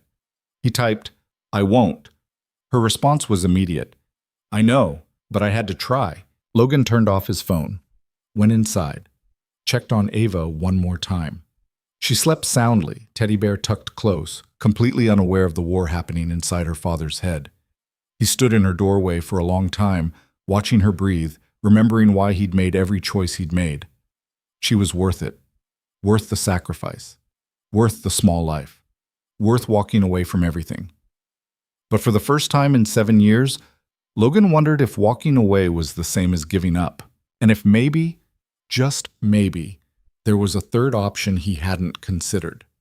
One that didn't require choosing between his daughter and himself. One that didn't mean fixing things and leaving. One that meant staying, building, becoming someone who mattered in both worlds. He didn't know if that was possible, didn't know if he had the courage to try. But standing there, watching his daughter sleep, feeling the ghost of who he used to be pressing against who he'd become, Logan Pierce made a decision. Not to say yes, not yet, but to stop saying no quite so quickly. To consider that maybe the choice wasn't binary, maybe life didn't have to be all or nothing, maybe there was room for both. Maybe. He went to bed that night with more questions than answers, but for the first time in years, the questions didn't feel like threats. They felt like possibilities, and that scared him more than anything. The call came at 3:17 a.m. on a Saturday, and this time Logan knew before answering that everything was about to break wide open. "We have a problem." Scarlett's voice was tight, controlled panic. "The entire network is collapsing, not just Vance. Everything running on your original architecture, 6 companies, simultaneous failure." Logan was already out of bed, pulling on clothes. "Marcus is in custody. This isn't him." "I know, which means there's someone else." "How bad?" "Catastrophic. We're talking complete system meltdown, financial exchanges, healthcare networks, infrastructure management. If we don't fix this in the next 4 hours, people could actually die." Logan's hand stopped on his shirt buttons. "Did you just say die?" 3 hospitals run their patient management systems on your architecture, life support equipment, medication dosing. If those systems go down, I'm on my way." He hung up, stood in his bedroom, heart pounding, brain already running through system diagnostics he hadn't touched in years. Then he remembered Ava. She was asleep down the hall. It was 3:19 a.m. on a Saturday. Mrs. Chen wouldn't appreciate another middle-of-the-night emergency, and he'd promised that he'd always be there. Logan walked to Ava's room, watched her sleep. 8 years old, small, trusting. His entire world condensed into one person who believed her father could fix anything. He made a choice that would have been unthinkable 6 months ago. He woke her up. "Ava, sweetheart, I need you to wake up." She blinked, confused. "Dad? I have to go to work. Emergency. But I can't leave you here alone." "Mrs. Chen? It's too early to call her, and I don't know how long I'll be." He knelt beside her bed. "I need you to come with me. You can sleep in my office, but I need you to trust me. Can you do that?" Ava rubbed her eyes, nodded. "Okay." 20 minutes later, they were in his car, Ava wrapped in a blanket in the passenger seat, clutching her teddy bear. She didn't complain, didn't ask questions, just trusted that Dad had a reason. Logan drove through empty streets, one hand on the wheel, the other trying to steady his racing thoughts. He was bringing his daughter into a crisis that could define whether he was ready to be more than just maintenance guy or just another parent who chose work over family. But this time, he wasn't choosing. He was trying to do both. The parking garage was chaos, cars everywhere, people running. Logan carried a half-asleep Ava through security, through elevators, onto the 43rd floor. Scarlett met them at the conference room, stopped short when she saw Ava. "I couldn't leave her," Logan said. Simply. No apology. Scarlett's expression flickered, softened. "There's a private office next door. Couch. I'll have someone bring blankets." "Thank you." He settled Ava on the couch, tucked the blanket around her. She was already drifting back to sleep. "Dad?" she mumbled. "Yeah?" "Fix it fast. I want pancakes for breakfast." Logan smiled despite everything. "Deal." When he entered the conference room, it was worse than he'd imagined. 12 screens showing cascading failures, engineers shouting over each other. Sandra Wu looked like she'd aged 10 years in 3 hours. Status, Logan said. Everyone stopped, looked at him. This maintenance guy in jeans and a wrinkled shirt who just walked in like he belonged. Sandra spoke first. System-wide corruption. Started at 1:47 a.m. Spread through every network running your original code base. We've lost 40% functionality and it's accelerating. What triggered it? We don't know. It's not malware, not a virus. It's like the system is eating itself from the inside. Logan moved to the main terminal, started pulling up logs. Error cascades that made no sense. System calls that shouldn't exist. Code behaving in ways that violated its own architecture. Then he saw it. Oh no, he whispered. Scarlett moved beside him. What? It's a logic bomb. Built into the original code, dormant for 7 years. Logan's fingers flew across the keyboard. I didn't write this. Someone on my team did. Probably Marcus. Maybe someone else. Designed to activate if certain conditions were met. What conditions? Someone trying to update the core architecture. Logan pulled up more logs. When your engineers started optimizing the legacy code, the stuff I told them not to touch, they triggered a failsafe. Except it's not a failsafe, it's a weapon. One of the engineers spoke up. Young guy, barely old enough to drink. Can we roll back the updates? Too late. The bomb's active. Rolling back will just spread the corruption faster. Logan stood, paced. His mind was moving at light speed, seeing connections, patterns, solutions. We need to rewrite the core protocol, strip out the infected code, rebuild from scratch. That'll take weeks, Sandra said. We have 4 hours. That's impossible.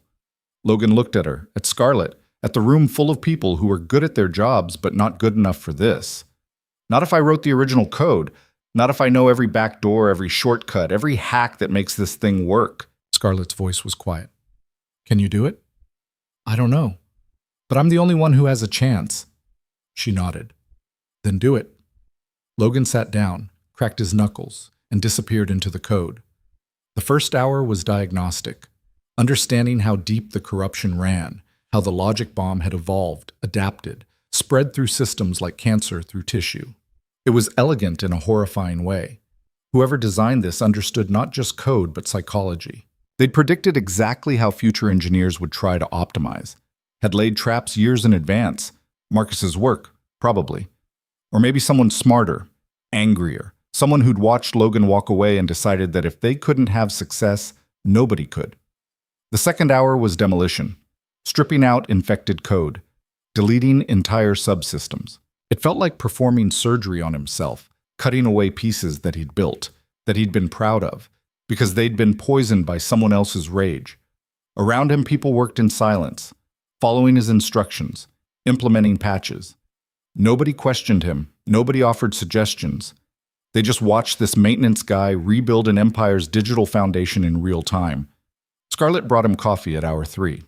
He didn't look up. How's it going? She asked. Bad. This is deeper than I thought. The bomb isn't just corrupting code. It's rewriting fundamental protocols, changing how systems communicate.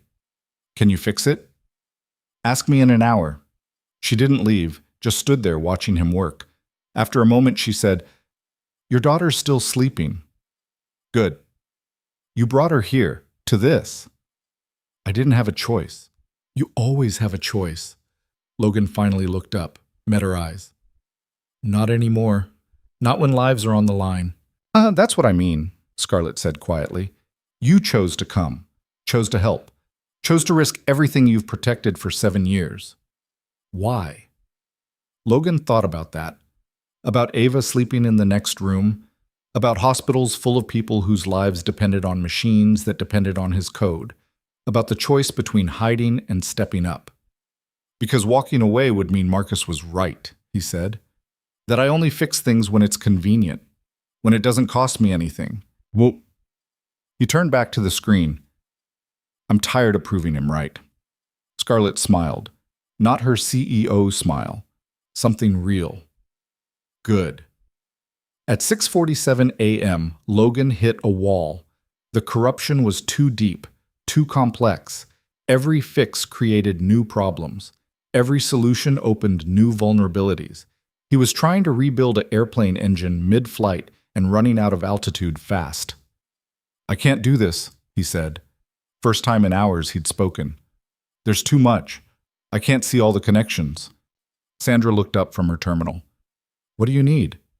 "I need—" Logan stopped, stared at the screens, at the patterns he couldn't quite connect. "I need the original team. Everyone who worked on this 7 years ago. They'd see things I'm missing. Most of them scattered after the company folded. I can try to track them down, but no time." Logan stood, paced. His brain was screaming at him, showing him pieces of a puzzle he couldn't assemble alone. There's got to be documentation, original development notes, system architecture plans, something that shows how all these pieces fit together. Where would that be? Good question. 7 years ago, Logan had been meticulous about documentation, had kept every design decision, every architecture choice, every compromise and workaround in detailed files. But when he'd walked away, he'd left everything behind, including those files. "My old company servers," he said, "assuming they still exist." Scarlett was already on her phone. What was the company name? Ellis Tech Solutions. She spoke rapidly to someone. Hung up. "We're accessing their bankruptcy filing records now. If the servers were part of the asset sale, we can trace them." 10 minutes later, they had a location, a data center in Nevada. Server farm bought by a holding company, still operational, still storing dead companies' digital remains. Sandra pulled up remote access protocols. "We can't get in without authorization. It's locked behind—" "I can get in," Logan interrupted. Sat down, started typing. "I built back doors into everything. Old habit." 3 minutes later, he was in. Navigating 7-year-old file structures like walking through a house he used to live in. Everything was where he'd left it. Design documents, architecture notes, every decision he'd ever made about how these systems should work. He pulled up the master file, 30,000 pages of documentation, started reading, and saw the answer. "There," he said, pointed at the screen. Subsection 17, redundancy protocols. "I built in a failsafe for exactly this scenario. If the core system ever became too corrupted to repair, there's a clean backup protocol that can rebuild from foundation up." "Why didn't you mention this before?" "Because I forgot. 7 years ago, I built so many failsafes and backups that I lost track." Logan was already typing, implementing the protocol. "This won't fix the existing corruption, but it'll create a parallel system. We migrate everything over, then abandon the infected architecture." "How long?" 30 minutes, if it works. "And if it doesn't?" Logan didn't answer, just kept typing. The room went silent except for keyboard clicks. Everyone watching, waiting, hoping. At 7:33 a.m., the new system came online. Green lights across all screens, stable protocols, clean architecture. Someone whispered, "Holy shit, it worked." Logan leaned back, closed his eyes. Felt 7 years of running, hiding, diminishing himself crack open. He'd done it, not just fixed a problem, saved lives. Hospitals were back online, financial systems stable, infrastructure secure. He'd mattered again. The realization hit him like a physical blow. This feeling, this rush of solving impossible problems, of making a difference beyond his small corner of the world.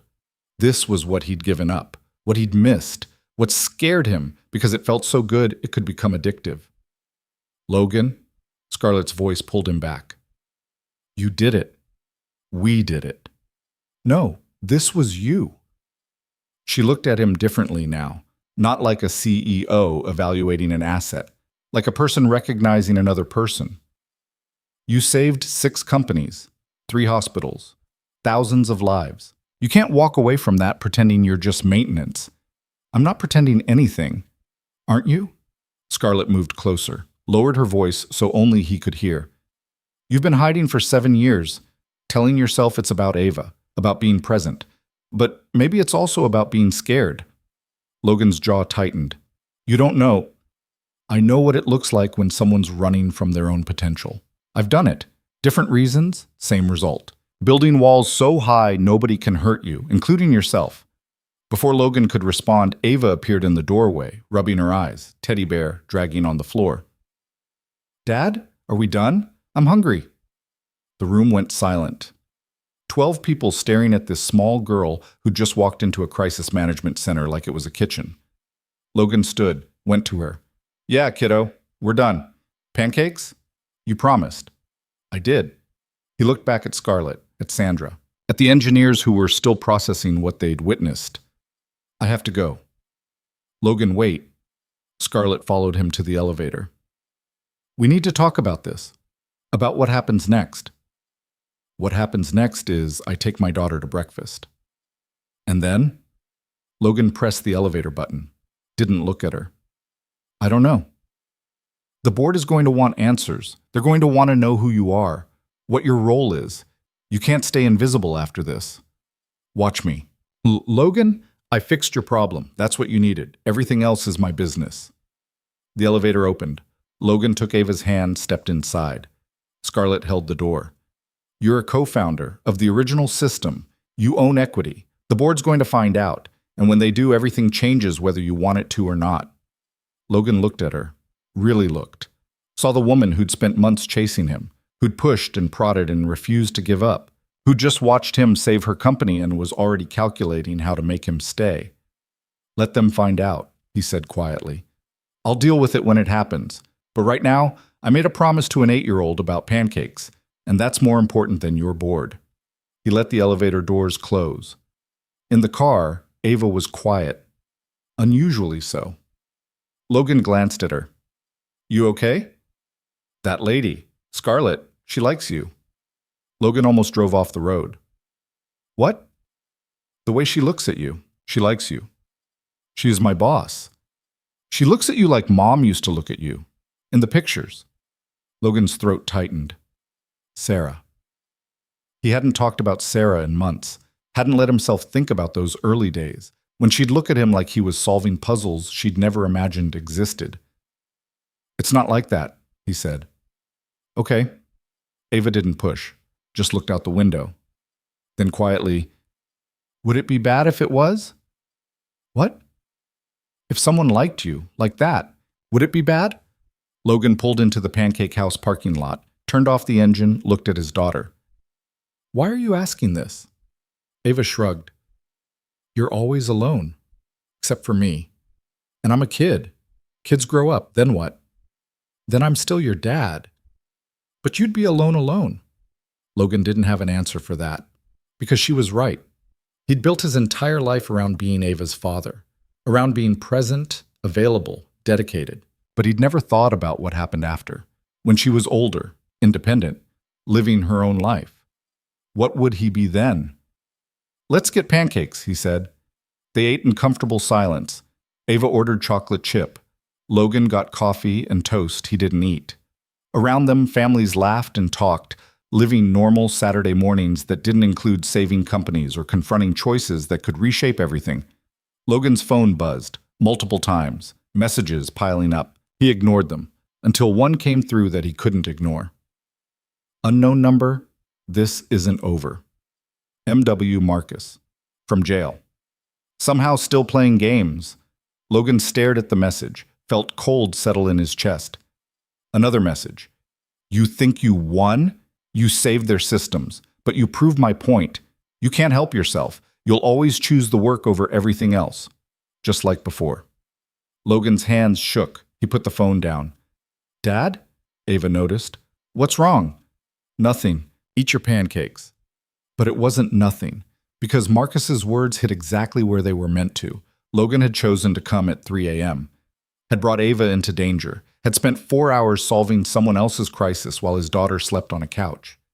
He'd promised himself he'd changed, that he was different now, that he'd never again put work before family. But when the call came, what had he done?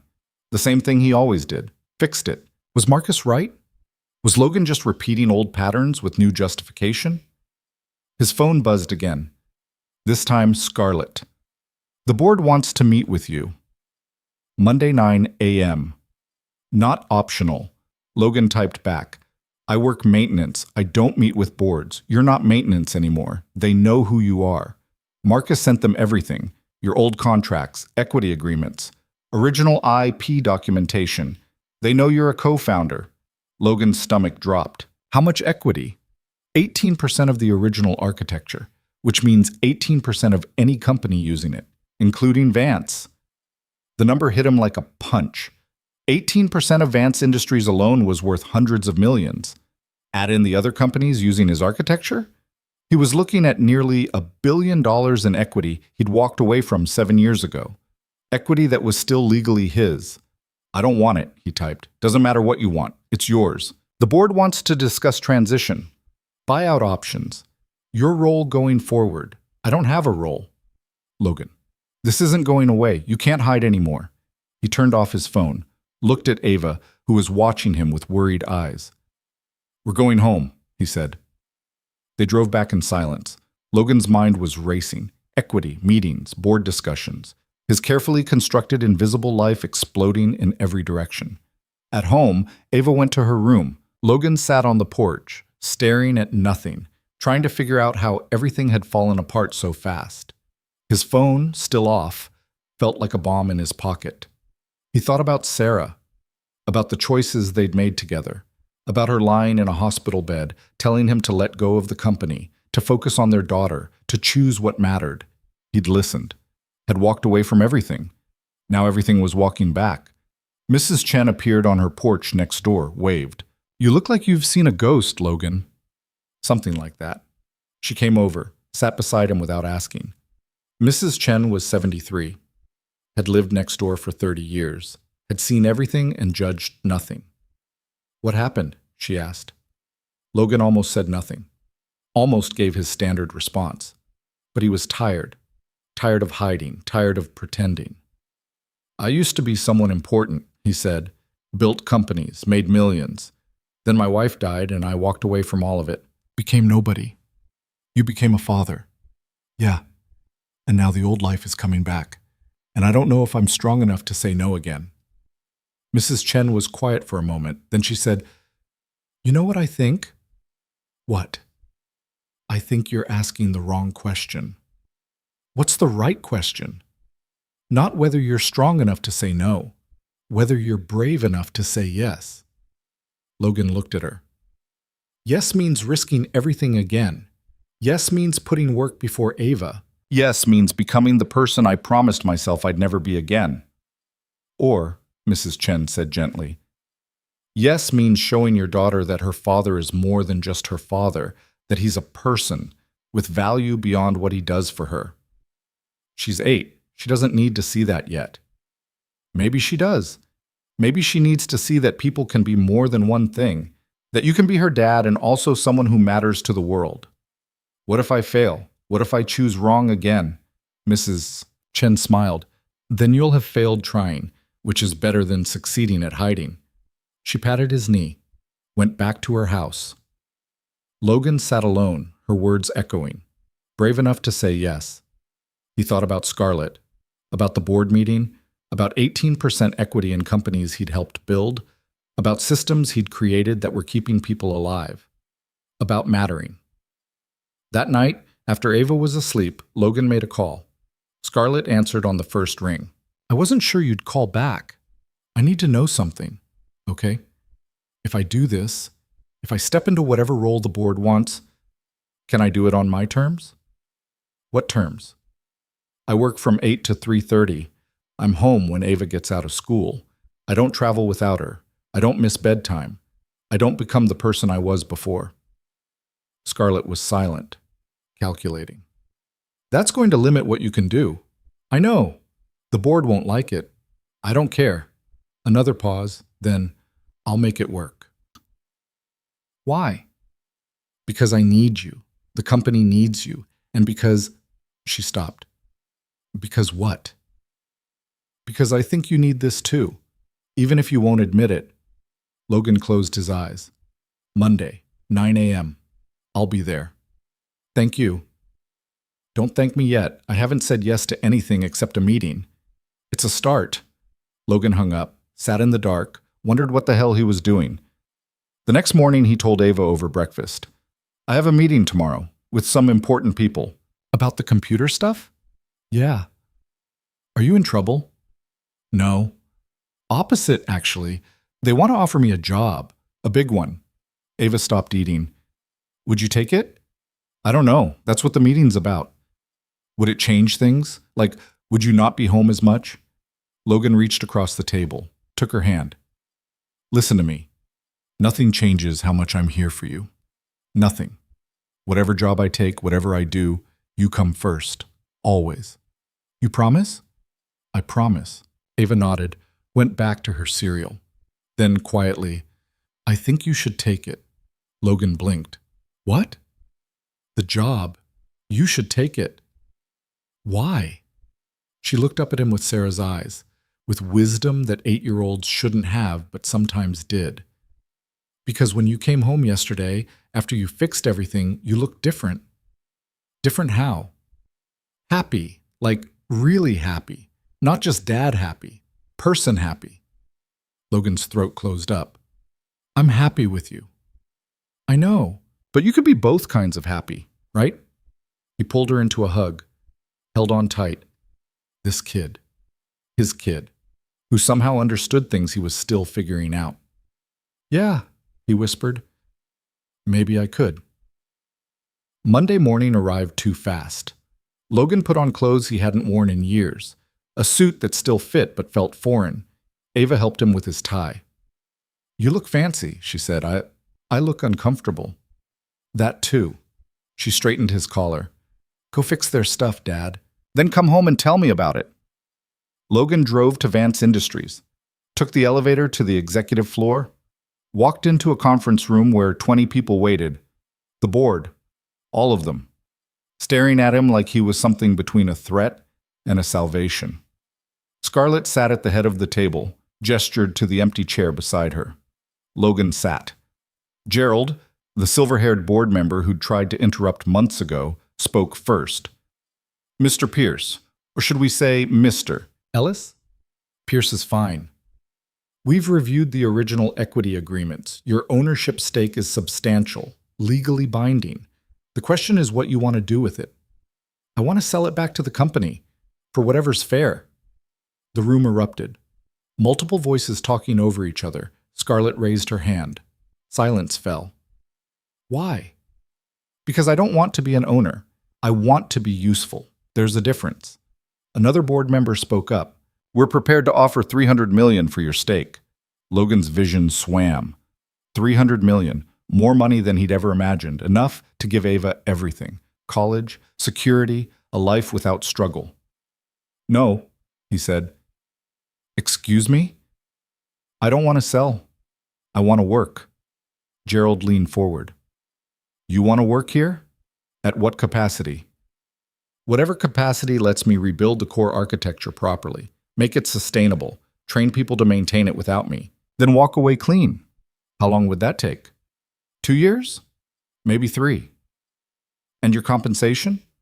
Logan thought about Scarlett's offer, about the terms he'd demanded, about Ava waiting at home for him to come back and tell her how it went.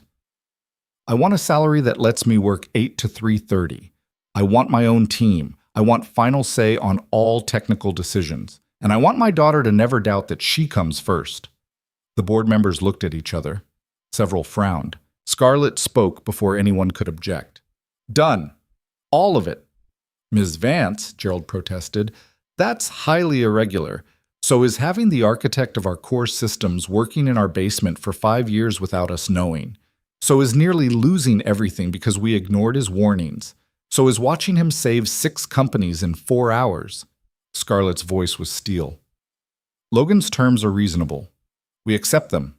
All in favor? Most hands went up, not all. But enough. Gerald sighed. Motion carries. Welcome to the executive team, Mr. Pierce. Logan nodded, stood. I start tomorrow, 8 a.m. He walked out before anyone could ask more questions. In the parking lot, he sat in his car, hands shaking.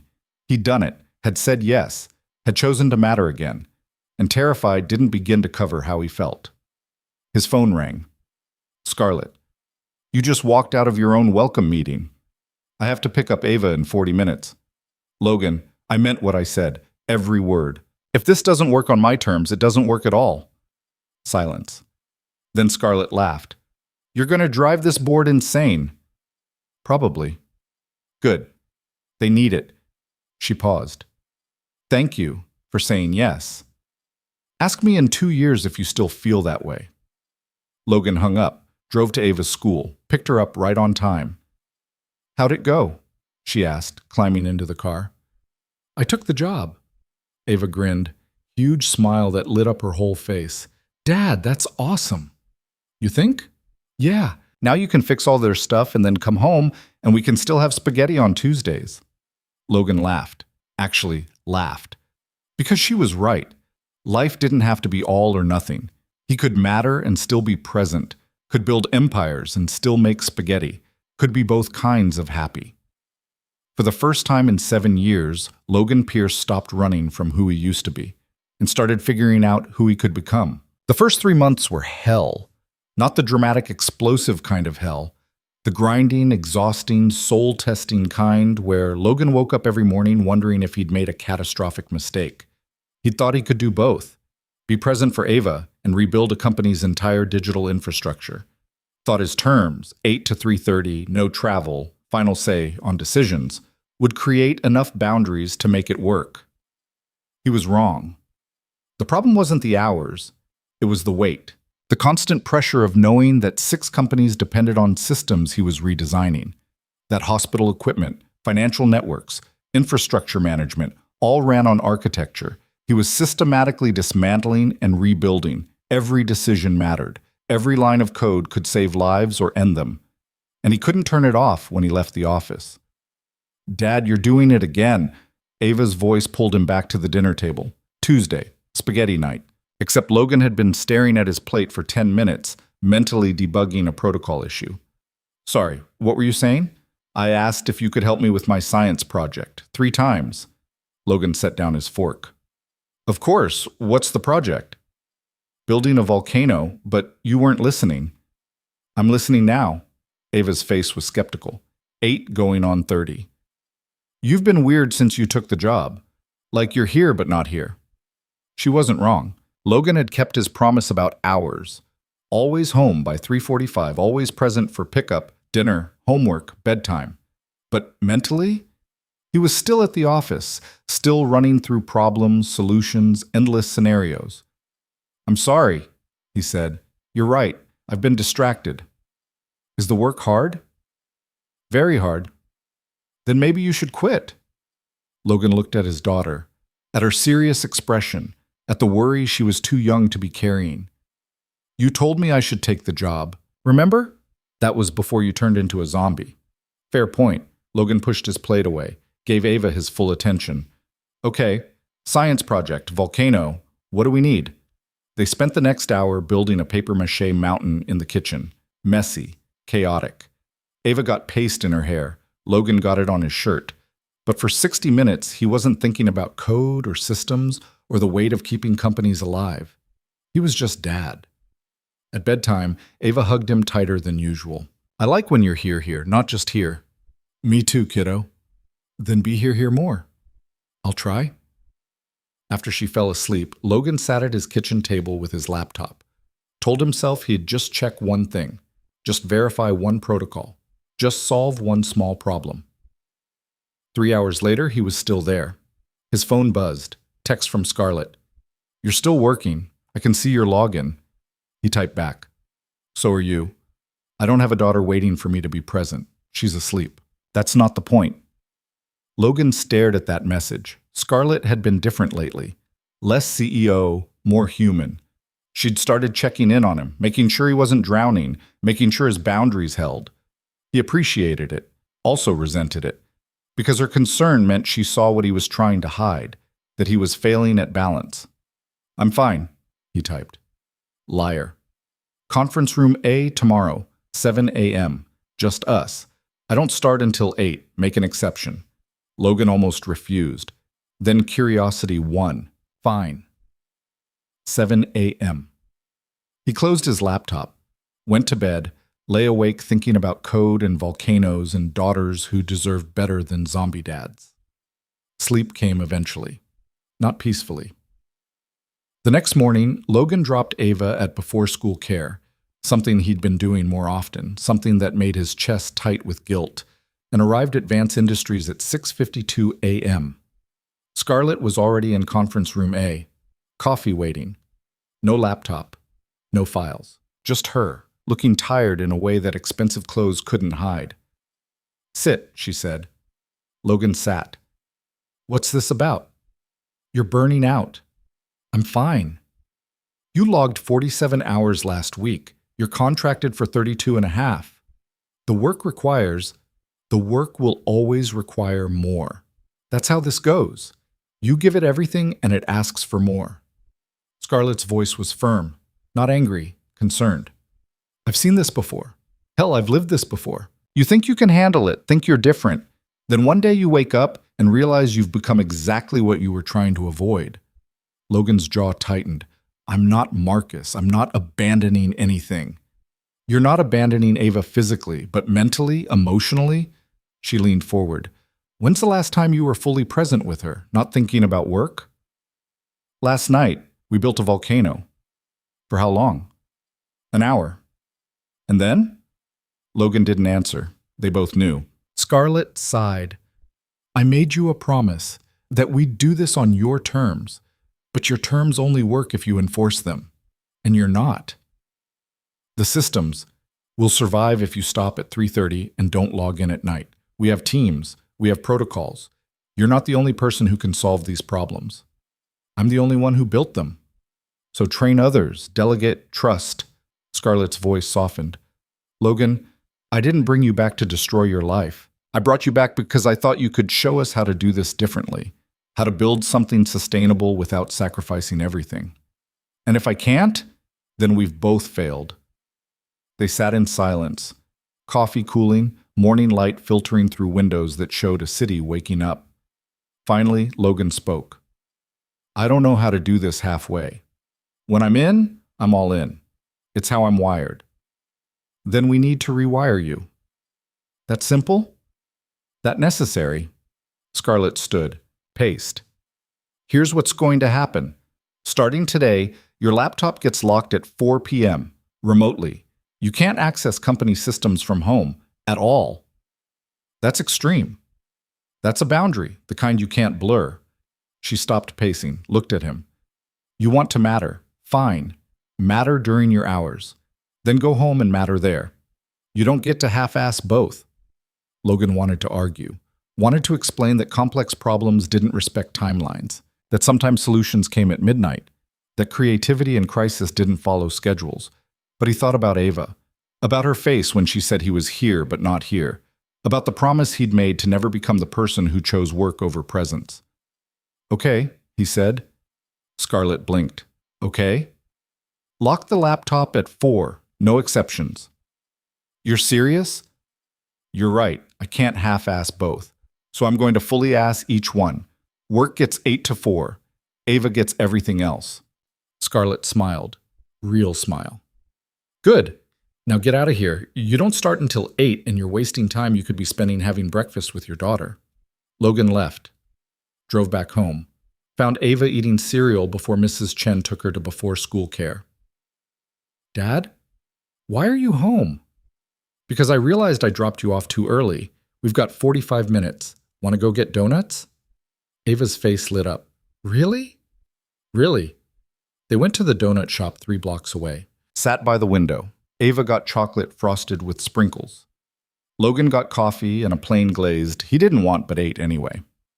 "This is nice," Ava said through a mouthful of chocolate. "Yeah, it is." "Can we do it more?" "Every Wednesday, donut breakfast." "Deal?" "Deal." Logan watched his daughter devour her donut, chocolate smeared on her chin, completely happy in this small moment. And he realized something. Mattering to the world was important, but mattering to her was everything. The laptop lockout changed things. Not immediately, not smoothly. Logan still felt the pull at 4:01 p.m. when his computer went dark. Still wanted to log in from home, solve just one more problem, check just one more system. But he couldn't, and after a few weeks, the addiction started to fade. He picked up Ava every day at 3:45. They had Donut Wednesdays. He helped with homework without his mind wandering. They built the volcano for her science project, and it actually erupted on the first try, covering the kitchen in vinegar and baking soda foam. Work still mattered. Logan was rebuilding the architecture piece by piece, training a team of engineers to maintain it, creating documentation so comprehensive that nobody would ever need him specifically again. But Ava mattered more, and somehow, paradoxically, being present for her made him better at work, more focused during his hours, more creative, more effective. Scarlett noticed. One Friday afternoon, as Logan was packing up at 3:47, she stopped by his office. "You look different," she said. "Different how?" "Less like you're drowning, more like you're swimming." Logan smiled. The lockout helped. "I'm glad." She hesitated. Unusual for her. Scarlett didn't hesitate. "Can I ask you something personal?" "Depends on the question." "Why did you really say yes to this job?" Logan thought about that, about all the reasons he'd told himself. Mattering, using his skills, fixing what he'd built. Honestly, I think I needed to prove I could do both. Be a father and be more than a father. Not choose. Just be both. And can you? Some days. Other days I fail spectacularly, but I'm trying. Scarlett nodded, didn't leave. Just stood there, looking like she wanted to say something else. "What?" Logan asked. "I've been watching you these past months. How you set boundaries, how you enforce them, how you show up fully for the people who matter." She paused. "It's impressive. It's survival. It's more than that. It's intentional, deliberate. Most people just let life happen to them. You're actively shaping yours." Logan didn't know what to say to that. Scarlett wasn't usually this open, this vulnerable. "Why are you telling me this?" he asked. "Because I'm learning from you. How to care about something beyond the next acquisition. How to value time over money. How to be—" She trailed off. "How to be what?" "Human, instead of just successful." There was something in her voice, something Logan had been noticing for weeks but hadn't acknowledged. A shift in how she looked at him, how she found excuses to check in, how she smiled when he talked about Ava. Oh no. Logan's chest tightened. This was dangerous territory, complicated, messy, exactly what he didn't need in a life he was barely managing to balance. "Scarlett, I know," she interrupted. "I know this is complicated. I know you have Ava. I know you're not looking for anything beyond work. I'm not asking for anything. She looked away. "I wanted you to know that watching you has changed me, made me want different things." "What things?" "Things that matter beyond money and power. Things like Wednesday donuts and science projects and being present." She met his eyes. "Things I've never wanted before." Logan should have shut this down, should have drawn a clear line, should have protected the boundary between professional and personal. Instead, he said, "Those things are harder than building companies." "I'm starting to realize that."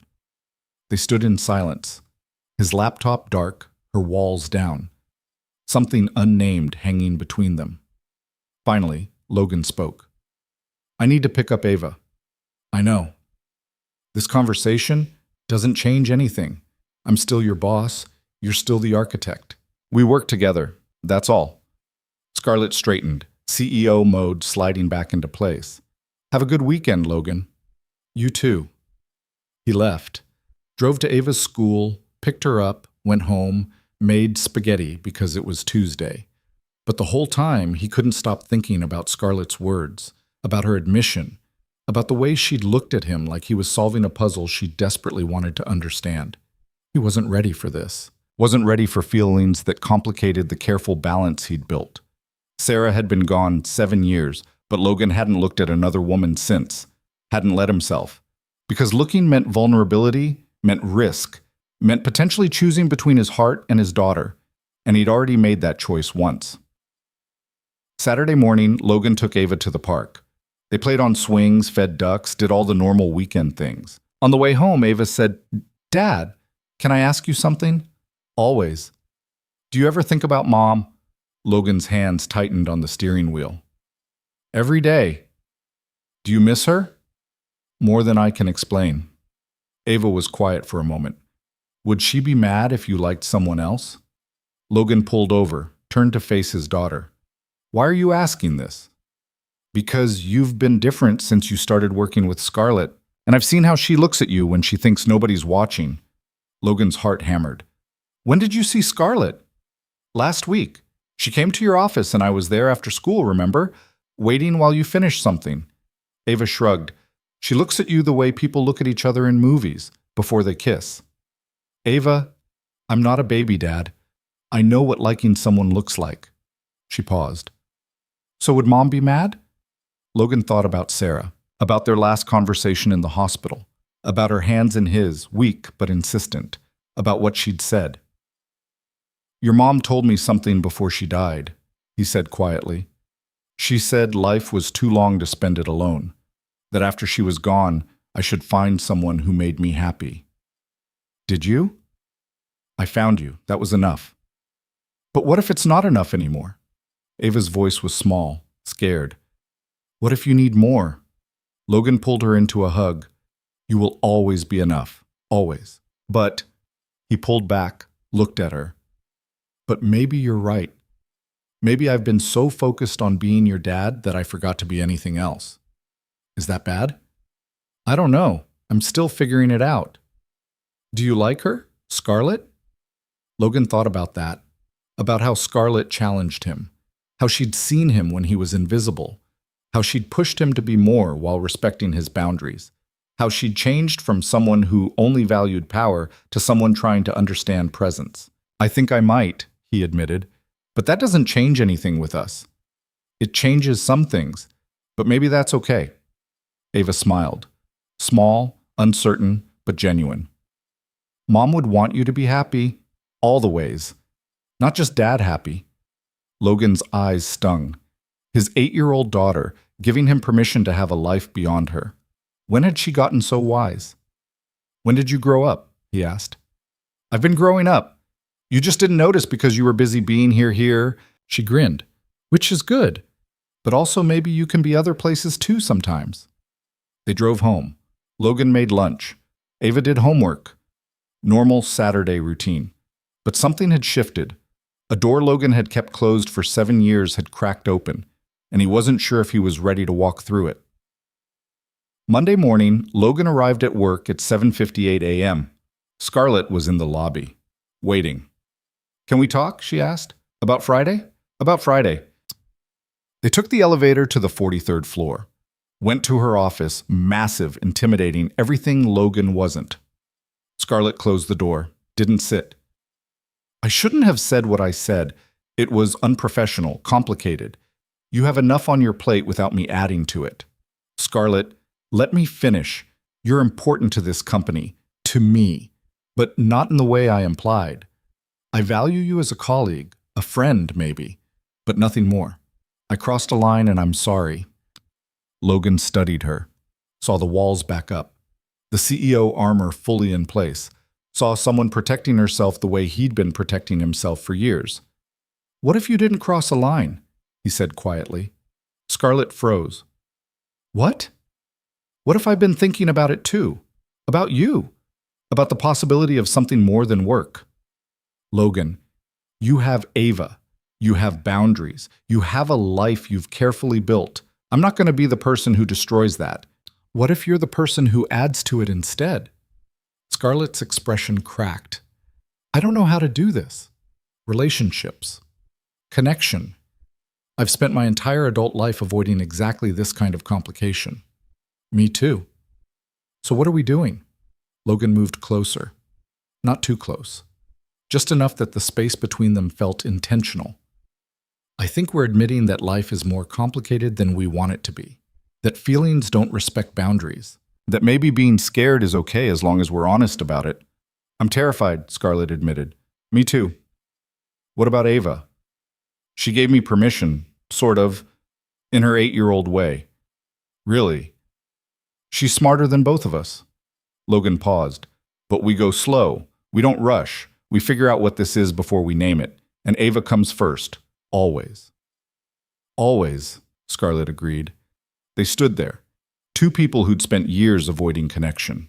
Who'd built walls so high nothing could hurt them. Who were now considering the terrifying possibility of letting someone in. So what now? Scarlett asked. Now we go to work, do our jobs, act professional. Logan smiled. And maybe Friday you come to dinner. Meet Ava properly. See if this is actually something or just two lonely people recognizing each other. And if it's something, then we figure it out. Together. Scarlett nodded. Didn't smile, but her eyes softened. Friday. Dinner. I'll be there. The week passed in a strange blur. Logan worked his hours, locked out at 4 p.m., went home to Ava. Normal routine. Except nothing felt normal because Friday was coming, and he was bringing someone into his life in a way he hadn't since Sarah. Ava handled it better than he did. So she's coming to dinner. Like a date? Ava asked Wednesday over donuts. Not exactly a date. More like meeting someone important. But you like her. I think so. And she likes you. Maybe. Ava grinned. This is like a movie, The Prince and the CEO. I'm not a prince. You saved her company. That's pretty prince-like. She took a bite of donut. What should I wear? Whatever you want. You're not the one being evaluated. Yes, I am. She's meeting me to see if she can handle being around a kid. That's how this works. Logan stared at his daughter. How do you know this stuff? Movies, books, I pay attention. Ava shrugged. Don't worry, I'll be nice. Unless she's mean to you, then I'll be mean back. Please don't be mean to my boss. I'll try. Friday arrived. Logan left work at 3:30, picked up Ava, went home and stress cleaned the house. Ava helped, mostly by moving things from one place to another without actually cleaning anything. At 6:15, the doorbell rang. Scarlett stood on the porch holding flowers and looking more nervous than Logan had ever seen her. She wore jeans, a simple sweater. No CEO armor, just a woman showing up for dinner. Hi, she said. Hi, come in. Scarlett stepped inside, looked around at the small house with peeling paint and mismatched furniture. Didn't comment, just smiled. Ava appeared from the kitchen, studied Scarlett with serious eyes. You're prettier in person, Ava announced. Scarlett laughed. Genuine sound. Thank you, you must be Ava. I must be, since I'm the only kid here. Ava, Logan warned. What? I'm being truthful. She moved closer to Scarlett. Dad says you're important to him. That means you have to be nice. I'll do my best. Good, we're having spaghetti. It's Dad's specialty, which means it's the only thing he knows how to make. Scarlett grinned. I like spaghetti. Dinner was awkward in the way first meetings always are. Scarlett asked Ava about school. Ava interrogated Scarlett about being a CEO. Logan tried to mediate and mostly failed. But somewhere between the pasta and the garlic bread, things eased. Scarlett told a story about her first business failure. Ava shared about the volcano project. Logan just watched these two people, his daughter and this woman who'd somehow become important, find common ground. After dinner, Ava showed Scarlett her room, pointed out her favorite books, her stuffed animals, her drawings on the wall. This is Mom, Ava said, pointing to a photo on her nightstand. Sarah, smiling, holding baby Ava. She died when I was little. I'm sorry, Scarlett said softly. It's okay. I don't remember her much, but Dad talks about her sometimes. Ava looked at Scarlett. He hasn't talked about anyone else, until you. Is that okay? That he's talking about me? Ava considered this. I think so. You make him smile different, like he's remembering how. Scarlett's eyes got shiny. She blinked quickly.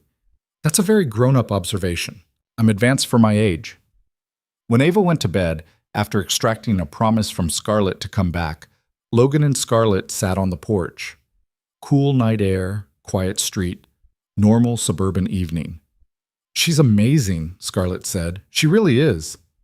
You've done an incredible job with her. I've tried. Some days better than others. They sat in comfortable silence. Then Scarlett said, This terrifies me. What? This. You. Her. The possibility of caring about people who could break me. Welcome to my last 7 years, Scarlett smiled. How do you do it? Care this much without being paralyzed by fear? Who says I'm not paralyzed? Logan looked at her. I'm terrified. Of screwing this up, of hurting Ava, of becoming someone who promises presence but delivers absence. of failing again. But you do it anyway. Because the alternative is worse. Being alone is safe, but it's also empty. He paused. I'm tired of empty. Scarlett reached over, took his hand. Simple gesture, huge meaning. They sat like that until the night got cold and Scarlett had to leave. Logan walked her to her car. So? He asked. What do you think? I think I want to come back. If that's okay. It's okay. And I think I'm falling for you, which is terrifying. I think I'm falling for you too, which is equally terrifying. Scarlett smiled. What do we do about it? We take it slow. We see where it goes. We protect Ava. We don't rush. And if it works, then we figure out what comes next, together. Scarlett kissed him, soft, brief, full of promise and fear and possibility. Then she drove away, leaving Logan standing in his driveway, hand still warm from hers, heart fuller than it had been in 7 years. Inside, he checked on Ava, found her awake. I like her, Ava said. Me too. Is she your girlfriend now? I don't know what she is yet, but she's important. Good. You need important people. Besides me. But Logan sat on the edge of her bed. You know nothing changes, right? You're still first, always. I know, but maybe first doesn't have to mean only. Ava yawned. Besides, if you're happy, I'm happy. That's how it works. Logan kissed her forehead. When did you get so wise? Born this way. He laughed, turned off her light, went to his own room, lay in bed thinking about Scarlett, about Ava, about the life he was building that somehow included both. For the first time since Sarah died, Logan let himself imagine a future that wasn't just survival, that wasn't just being enough. That was actually being happy. It was terrifying. It was possible. And that made all the difference. 6 months later, Logan stood in front of the Vance Industries board for the last time. Not as maintenance, not as the invisible guy who fixed things nobody else could, as the architect who'd rebuilt their foundation and trained an entire team to maintain it without him. The new system is complete, Logan said, pulling up slides he'd worked on for weeks. Fully documented, sustainable, redundant. Your team knows every protocol, every failsafe, every potential vulnerability. Gerald leaned forward. And you're confident they can handle it without you? I'm confident they're better prepared than I was 7 years ago when I built the original. Logan gestured to the 3 engineers sitting along the wall. They know this system inside out. They don't need me anymore. Scarlett spoke from her seat at the table's head. What about the other companies? The ones still running on your architecture? Same situation. I've spent the last 18 months training teams at each location, standardizing protocols, making sure nobody's dependent on me specifically. Logan paused. That was always the goal, make myself obsolete. Mission accomplished, one board member muttered. Logan smiled. Thank you. The presentation continued. Technical details, transition timelines, support structures. By the end, even Gerald looked satisfied. Well done, Mr. Pierce, Gerald said. The board approves your transition plan. Your contract ends in 2 weeks as specified. Thank you.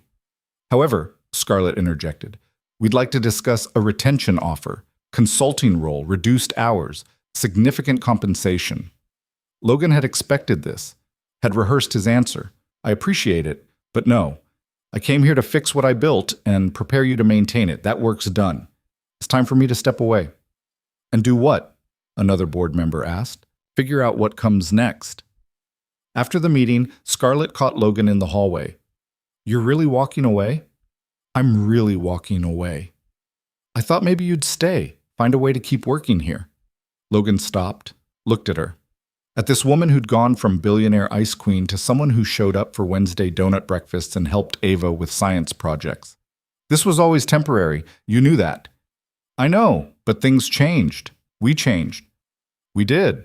But that doesn't mean I need to work here. He touched her hand. Brief. Careful. They'd been careful for months, navigating whatever this was between professional boundaries and personal feelings. I can walk away from the job without walking away from you. Scarlett's expression softened. Promise? Promise. She nodded, stepped back, CEO mode sliding into place because they were still at work, still maintaining the boundaries that made everything else possible. 2 weeks. Make them count. I will. The next 13 days were chaos. Finishing documentation, conducting final training sessions. Transferring knowledge Logan had spent years accumulating, saying goodbye to people he'd worked alongside. Sandra, Danny, the engineers who'd learned from him. On his last day, Danny cornered him in the break room. So you're really leaving? Really leaving? To do what? Logan shrugged. I don't know yet. That's the exciting part. Man, you're crazy. Walking away from this salary, this position. Maybe, but I didn't come back to stay.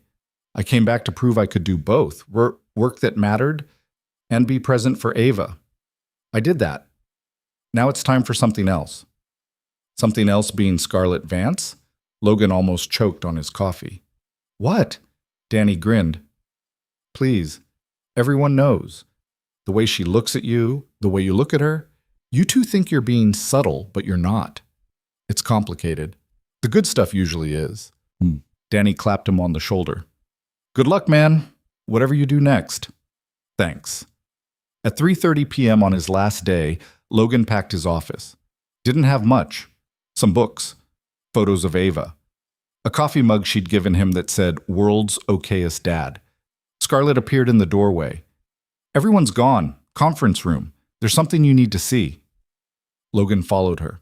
Walked into a room full of people. The entire engineering team, Sandra, executives he'd worked with, even some board members. They erupted in applause. Logan froze. What is this? Sandra stepped forward. This is us saying thank you for saving our jobs, our company, for teaching us how to do this right. One of the young engineers spoke up. You changed how we think about systems, about sustainability, about building things that last. Gerald, looking uncomfortable with emotion, added, You did exceptional work, Mr. Pierce. We're grateful. Logan's throat tightened. I just did what needed doing. You did more than that, Scarlett said quietly.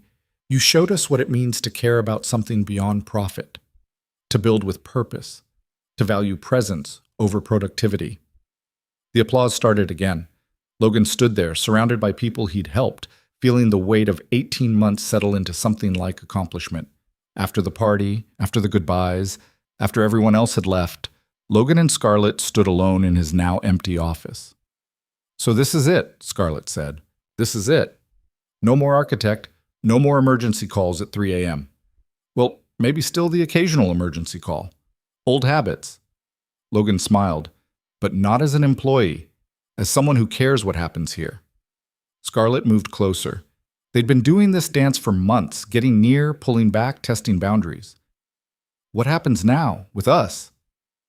I don't know. What do you want to happen? I want... She stopped. Started again. I want what we've been building. Wednesday breakfasts with Ava, Friday dinners. Moments that feel normal and terrifying at the same time.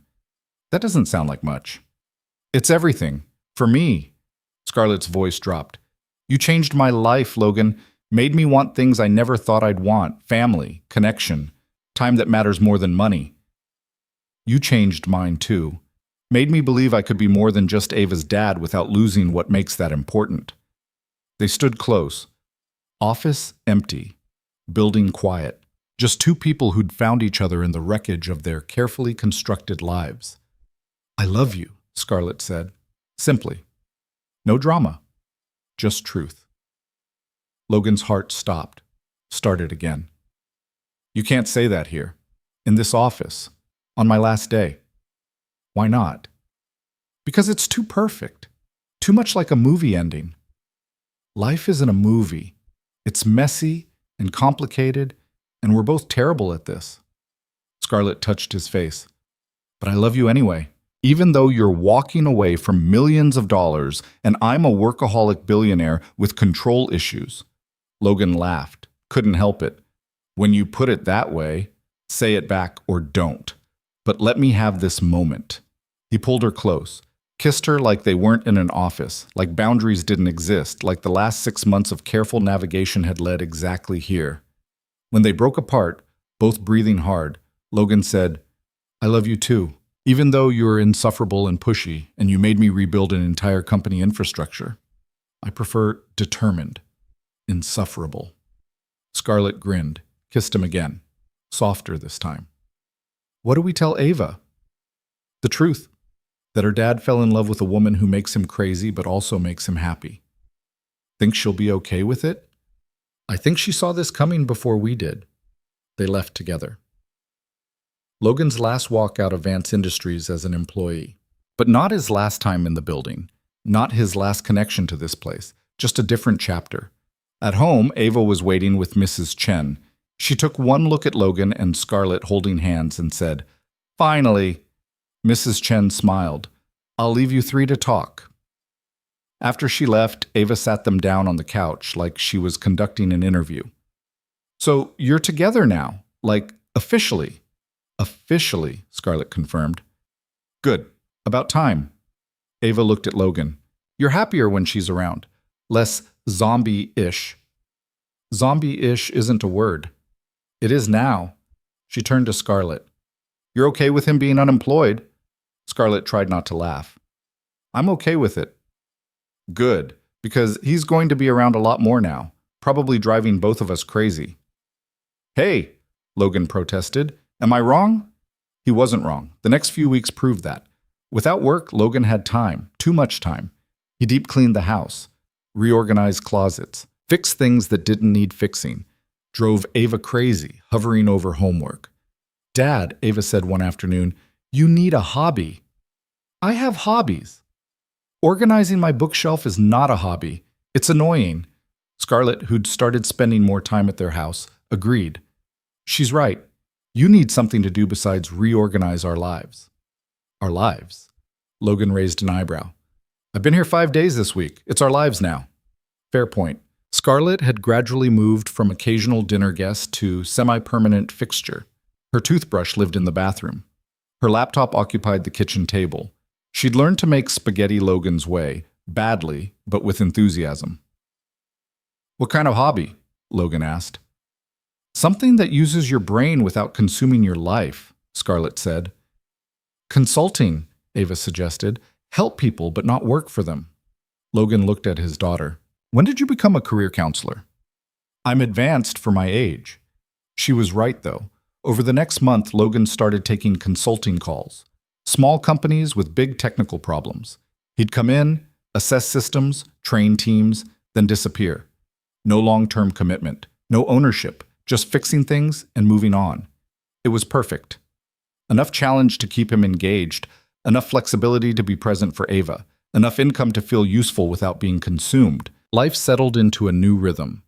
Mornings with Ava, consulting work from home, afternoons at her school, evenings with Scarlett, weekends as a strange little family, Logan, Ava, and the billionaire CEO learning to be human. But there was still one thing unresolved, one piece that didn't quite fit. 8 months after leaving Vance Industries, Logan got a letter. Official. Legal.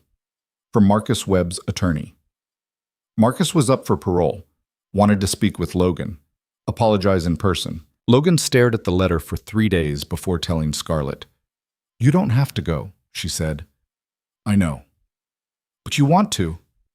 "I think I need to. Close that chapter." The meeting was scheduled at a minimum security facility 2 hours away. Logan drove alone, despite Scarlett's offer to come.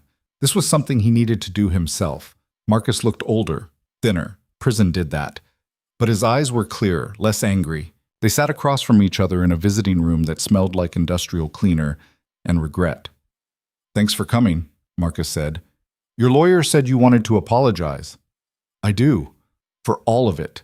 The sabotage, the frame job, trying to destroy what you built." Marcus paused. "I was angry for a long time. Blamed you for everything that went wrong. But sitting here, having nothing but time to think, I realized something." "What?" "I was the one who destroyed everything, not you. I held on to rage for 7 years instead of moving forward. Let it poison everything." He met Logan's eyes. "You made a choice. You chose your daughter over the company. That wasn't betrayal. That was being human." Logan didn't know what to say. Marcus continued. "I see now that I could have made different choices too. Could have rebuilt instead of destroying. Could have let go instead of holding on. He smiled sadly. You were right to walk away. I should have done the same. What will you do? When you get out, start over. Actually start over, not just pretend to while planning revenge. Marcus leaned back. I'm learning to code again. Not to build empires. Just to create. Maybe teach others. Find something that matters without consuming everything. That's good. I learned it from watching you, from the trial, hearing how you'd rebuilt your life, how you'd found balance. Marcus's voice cracked slightly. You became what I should have become, someone who mattered without losing himself. Logan felt something release in his chest. Forgiveness, maybe, or just acceptance that people were complicated, that Marcus had been wrong but also human, that anger came from pain, and pain could heal. I forgive you, Logan said, for all of it. Marcus's eyes got wet. Thank you. They talked for another hour, about systems and code and where their lives had gone.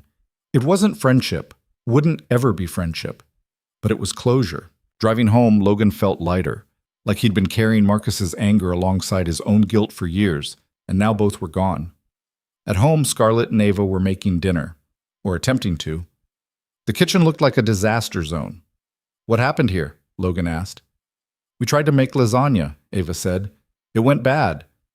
Very bad, Scarlett agreed, scraping burnt cheese off a pan. Logan laughed, rolled up his sleeves. Okay, move over. Let me show you how it's done. They worked together, Logan directing, Scarlett following instructions terribly, Ava being commentary. It was chaotic and imperfect and exactly right. Over dinner, successful lasagna eventually, Ava asked, How was the meeting with Marcus? Good. He apologized. We talked. It's done. Do you feel better? I do. Good. Because holding on to stuff makes people mean. Like Tyler Henderson. He's still mad about the nose thing from forever ago. Scarlett tried not to laugh. You punched someone in the nose? He deserved it, Ava said, matter-of-factly. After dinner, after Ava went to bed, Logan and Scarlett sat on the porch. Cool evening, quiet street, life settling around them. You've changed, Scarlett said. How? You're settled, content, like you finally figured out who you're supposed to be. I don't know about that. I'm still figuring it out every day. But you're not running anymore. Logan thought about that. About 7 years of running. From grief, from his past, from potential. About finally stopping and discovering that standing still could be okay too. No, I'm not running anymore. Scarlett took his hand. I need to ask you something. Okay? Move in with me. Logan blinked. What? Not here. Not your house. Mine. She spoke quickly, nervous. I know it's a big step. I know Ava's settled here, but my place is bigger. Better schools nearby. Pool. Actually functional kitchen. And I'm there anyway most of the time, so it just makes sense to... Scarlett. She stopped. What? Ask Ava. What? This affects her more than me. Ask her. Scarlett looked terrified. What if she says no? Then we stay here and you keep commuting, but she should have a say. The next morning, Scarlett sat down with Ava over breakfast. Logan stayed in the kitchen, pretending not to listen. Ava, I want to ask you something important. Is this about moving in together? Scarlett's jaw dropped. How did you... I heard you and Dad on the porch. You weren't exactly quiet. Ava took a bite of cereal. What took you so long to ask? I was nervous. Why? Because you matter. What you think matters. And if you're not comfortable with this, I'd never push. Ava considered this seriously. Would I get my own room? The biggest one, besides the master. Would we still have Wednesday donuts? Absolutely. Would Dad still be here, not work absorbed? Scarlett met Ava's eyes. That's not up to me. That's up to him. But I promise never to be the reason he's not present. Ava nodded. Okay, we can move. Really? Yeah, but I get to decorate my room, and we're keeping the volcano, and Mrs. Chen has to visit. She paused. And one more thing. What? You have to marry Dad eventually, like officially, Because I'm tired of explaining that you're his girlfriend. It sounds weird. Scarlett turned bright red. Logan nearly dropped his coffee. Ava, Logan called from the kitchen. What? I'm just being practical. Scarlett started laughing. Couldn't stop. You're definitely advanced for your age. I know. They moved 3 months later. Big house, nice neighborhood. Ava's room had built-in bookshelves and a window seat. Logan's office had natural light and a door that closed. Scarlett's master suite had space for all of them to exist without tripping over each other. It was strange at first. Learning to share space. Navigate each other's habits, figure out whose turn it was to make breakfast. But it worked. Imperfectly, messily, but it worked. 1 year later, on a random Tuesday, Scarlett came home early, found Logan and Ava in the kitchen making spaghetti. Can you two come to the living room? Scarlett asked. There's something I need to do. They followed her, found her standing in the middle of the room, looking more nervous than Logan had ever seen her. What's going on? Logan asked. Scarlett took a breath. I've spent my entire life controlling things, planning outcomes, making calculated decisions. She paused. But the best thing that ever happened to me wasn't calculated. It was walking into a basement and meeting a maintenance worker who told me no. Logan's heart started pounding. You taught me what matters, Scarlett continued. Time over money, presence over productivity, being human over being successful. She dropped to one knee. Ava gasped. Logan Pierce, you drove me crazy. You refused my offers. You walked away from millions. You made me work harder than I've ever worked just to understand you. Scarlett pulled out a ring. Simple band, nothing flashy. Will you marry me? The room went silent. Logan stared at her, at this woman who'd chased him for months, who'd changed her entire life to understand his, who was now kneeling in their living room asking him to make it official. You're supposed to say yes, Ava whispered loudly. Logan smiled. I know. He dropped to his knees too, eye level with Scarlett. I should be the one asking. I had a whole plan. Next month. Your birthday. Beach sunset. I got impatient. You're always impatient. Is that a no? Logan kissed her, soft, sweet, full of everything they'd built together. When he pulled back, both of them smiling, he said, Yes. Obviously, yes. Ava started crying, happy tears. Finally, do I get to plan the wedding? Absolutely not, Logan and Scarlett said together. They got married 6 months later. Small ceremony, just family and close friends. Ava was the maid of honor, took her job very seriously. Danny came. Sandra, Mrs. Chen. A few board members who'd become actual friends. Nothing fancy, nothing excessive. Just two people who'd found each other in the wreckage of their separate lives, promising to build something new together. During his vows, Logan looked at Scarlett and said, You asked me once why I kept saying no. The truth is, I was scared. Scared of becoming someone who chose work over presence, who mattered to the world but failed the people I loved. You showed me I could be both. That choosing isn't binary, that life is complicated and messy, and that's okay. Scarlett's vows were simpler. I spent 30 years building empires. You taught me to build a life. Thank you for being stubborn, for refusing to be bought, for showing me what actually matters. They kissed to applause and laughter, and Ava shouting, Finally! The reception was at their house. Pool party, casual. Exactly what they'd wanted. Late in the evening, Logan found himself on the porch with Ava. Music and laughter floating from inside. Life happening around them. You happy, Dad? More than I thought possible. Mom would be happy too. Logan looked at his daughter. You think? Yeah, she'd like Scarlett, and she'd be proud of you for not giving up on being happy. When did you get so wise? Ava grinned. Advanced for my age, remember? Inside, Scarlett was talking with guests, laughing, comfortable in a way she'd never been at corporate events. Logan watched her through the window, this woman who'd turned his life upside down in the best possible way. You going back in? Ava asked. In a minute. Dad? Yeah? Thank you. For what? For showing me that people can change, that life doesn't have to be one thing, that we can be scared and brave at the same time. Logan pulled her into a hug. You're welcome. Thank you for giving me permission to be more than just your dad. You'll always be my dad first. I know, but I can be other things too. They went back inside, into the party, into the life they'd all built together. Imperfect, complicated, occasionally chaotic, but theirs. 2 years later, Logan stood in that same boardroom where everything started, not as an employee, as a guest speaker, the annual company meeting. Scarlett had asked him to talk about sustainable architecture, about building systems that lasted. But standing there, looking at faces new and old, Logan talked about something else. 3 years ago, I was working in the basement, invisible, safe, hiding from potential because I was terrified of failing again. He paused. I thought the choice was binary. Be present for my daughter or matter to the world. Protect what I loved or risk everything. People leaned forward, listening. A very stubborn CEO taught me I was wrong. That life isn't either or. That you can build empires and build families. That mattering doesn't require sacrificing presence. That the most sustainable systems are the ones that support human lives, not consume them.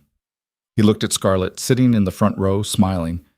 The architecture I built for this company will last decades. But the life I built with my family will last forever. Both matter. Both require attention. Both deserve commitment. Logan smiled. The key is knowing which one comes first. Always. The applause was thunderous. After, walking to the parking lot with Scarlett, she said, "That was perfect. It was honest. Even better." She stopped. "I have something to tell you." Logan's stomach dropped. "Please don't tell me there's another crisis." "Not a crisis. Opposite of a crisis." "Then what?" Scarlett took his hand, placed it on her stomach. "I'm pregnant." Time stopped. Restarted. Logan's brain tried to process. There's a baby." "Yes. Due in 6 months." Logan sat down on the nearest bench. Scarlett sat beside him. "Are you okay?" she asked. "I don't know. Ask me in a minute." They sat in silence. Logan's mind racing. Another child. Starting over. Diapers and sleepless nights and all the chaos he'd barely survived the first time. But also, baby. Family. A piece of Scarlett and him combined. "How does Ava feel?" he finally asked. "I haven't told her yet. Wanted to tell you first." "We should tell her together." That night, they sat Ava down. Broke the news. Watched her face carefully. She was quiet for a long moment. Then, "Will you still have time for me?" Logan's heart broke. "Always. Nothing changes that. You're my first kid. Forever. This just means you get to be a big sister." "Will I be good at it?" "You'll be amazing at it." Ava considered this. "Okay, but the baby gets the small room. I'm keeping mine." Scarlett laughed, relief flooding her face. "Deal." 6 months later, they brought home a daughter. Small, loud, perfect. They named her Sarah, after Logan's wife, after Ava's mother, after the woman who'd told Logan that life was too long to spend alone. Ava held her sister with surprising gentleness. "She's so tiny." "You were too once." "Was I this loud?" Louder. Life became chaos again. Good chaos. Logan took consulting calls while bouncing a baby. Scarlett worked from home more. Ava helped with feedings and diaper changes and constantly asked if the baby liked her. It was exhausting, overwhelming, beautiful. One night, 3 months after Sarah was born, Logan stood in the nursery, watching his youngest daughter sleep. Ava appeared in the doorway. "Can't sleep?" Logan asked. "Just checking on her." They stood together, big sister and dad, watching the baby breathe. "Dad?" Ava whispered. "Yeah?" "You did good. With all of this. The job, Scarlett, baby Sarah, everything." Logan pulled her close. "We did good. This is all of us." "Yeah, but you stopped hiding. That's what made everything else possible." She was right. Logan had spent 7 years invisible, protecting himself and Ava from risk, from failure, from the possibility of loss. Then Scarlett had appeared, refused to let him hide, pushed and prodded, until he remembered that life lived in fear wasn't really life at all. "Thank you," Logan said. "For what?" "For giving me permission to be happy. All the ways." Ava smiled. "That's what family does." They went back to bed. Logan checked on Scarlett, asleep with baby Sarah in a bassinet beside her, his wife, his daughters, his life. It wasn't perfect. Nothing ever was. But it was real, messy, full. And for Logan Pierce, who'd once measured success in systems built and problems solved, that was everything. Years later, when people asked how he'd done it, balanced career and family, built empires and relationships, mattered without losing himself, Logan would tell them the truth. "I said no until I learned to say yes. I hid until someone refused to let me. I chose small until I discovered I could choose both." He'd pause. "And I fell in love with a stubborn woman who taught me that the best architecture isn't systems or code. It's the life you build around the people who matter." Then he'd go home, to his family, to the life he'd almost missed because he was too scared to try, to Donut Wednesdays and science projects, and a baby who had her mother's determination and her father's quiet stubbornness, to a wife who still drove him crazy and made him happy in equal measure, to an older daughter who was already showing signs of being even wiser than both of them, to ordinary moments that added up to an extraordinary life. And every single day, Logan Pierce chose to show up, fully present, not hiding, not running, just being. All the versions of himself he'd tried to keep separate, father, architect, husband, consultant, person, finally integrated into something whole. It wasn't always easy. Some days he failed spectacularly. Some days work consumed too much, or he missed bedtime or snapped when he should have been patient. But he tried. Every day, he tried. And that, in the end, was the real architecture he'd built. Not systems that ran companies, but a life that worked. Imperfect. Sustainable. His. The kind of life Sarah would have wanted for him, the kind Ava deserved to grow up seeing, the kind Scarlett had learned to want alongside him, the kind baby Sarah would someday understand when she was old enough to ask why her parents looked at each other like they'd won something precious. Because they had. They'd won the chance to matter, to be present, to love without losing themselves. And in a world that demanded everything, that was the rarest victory of all.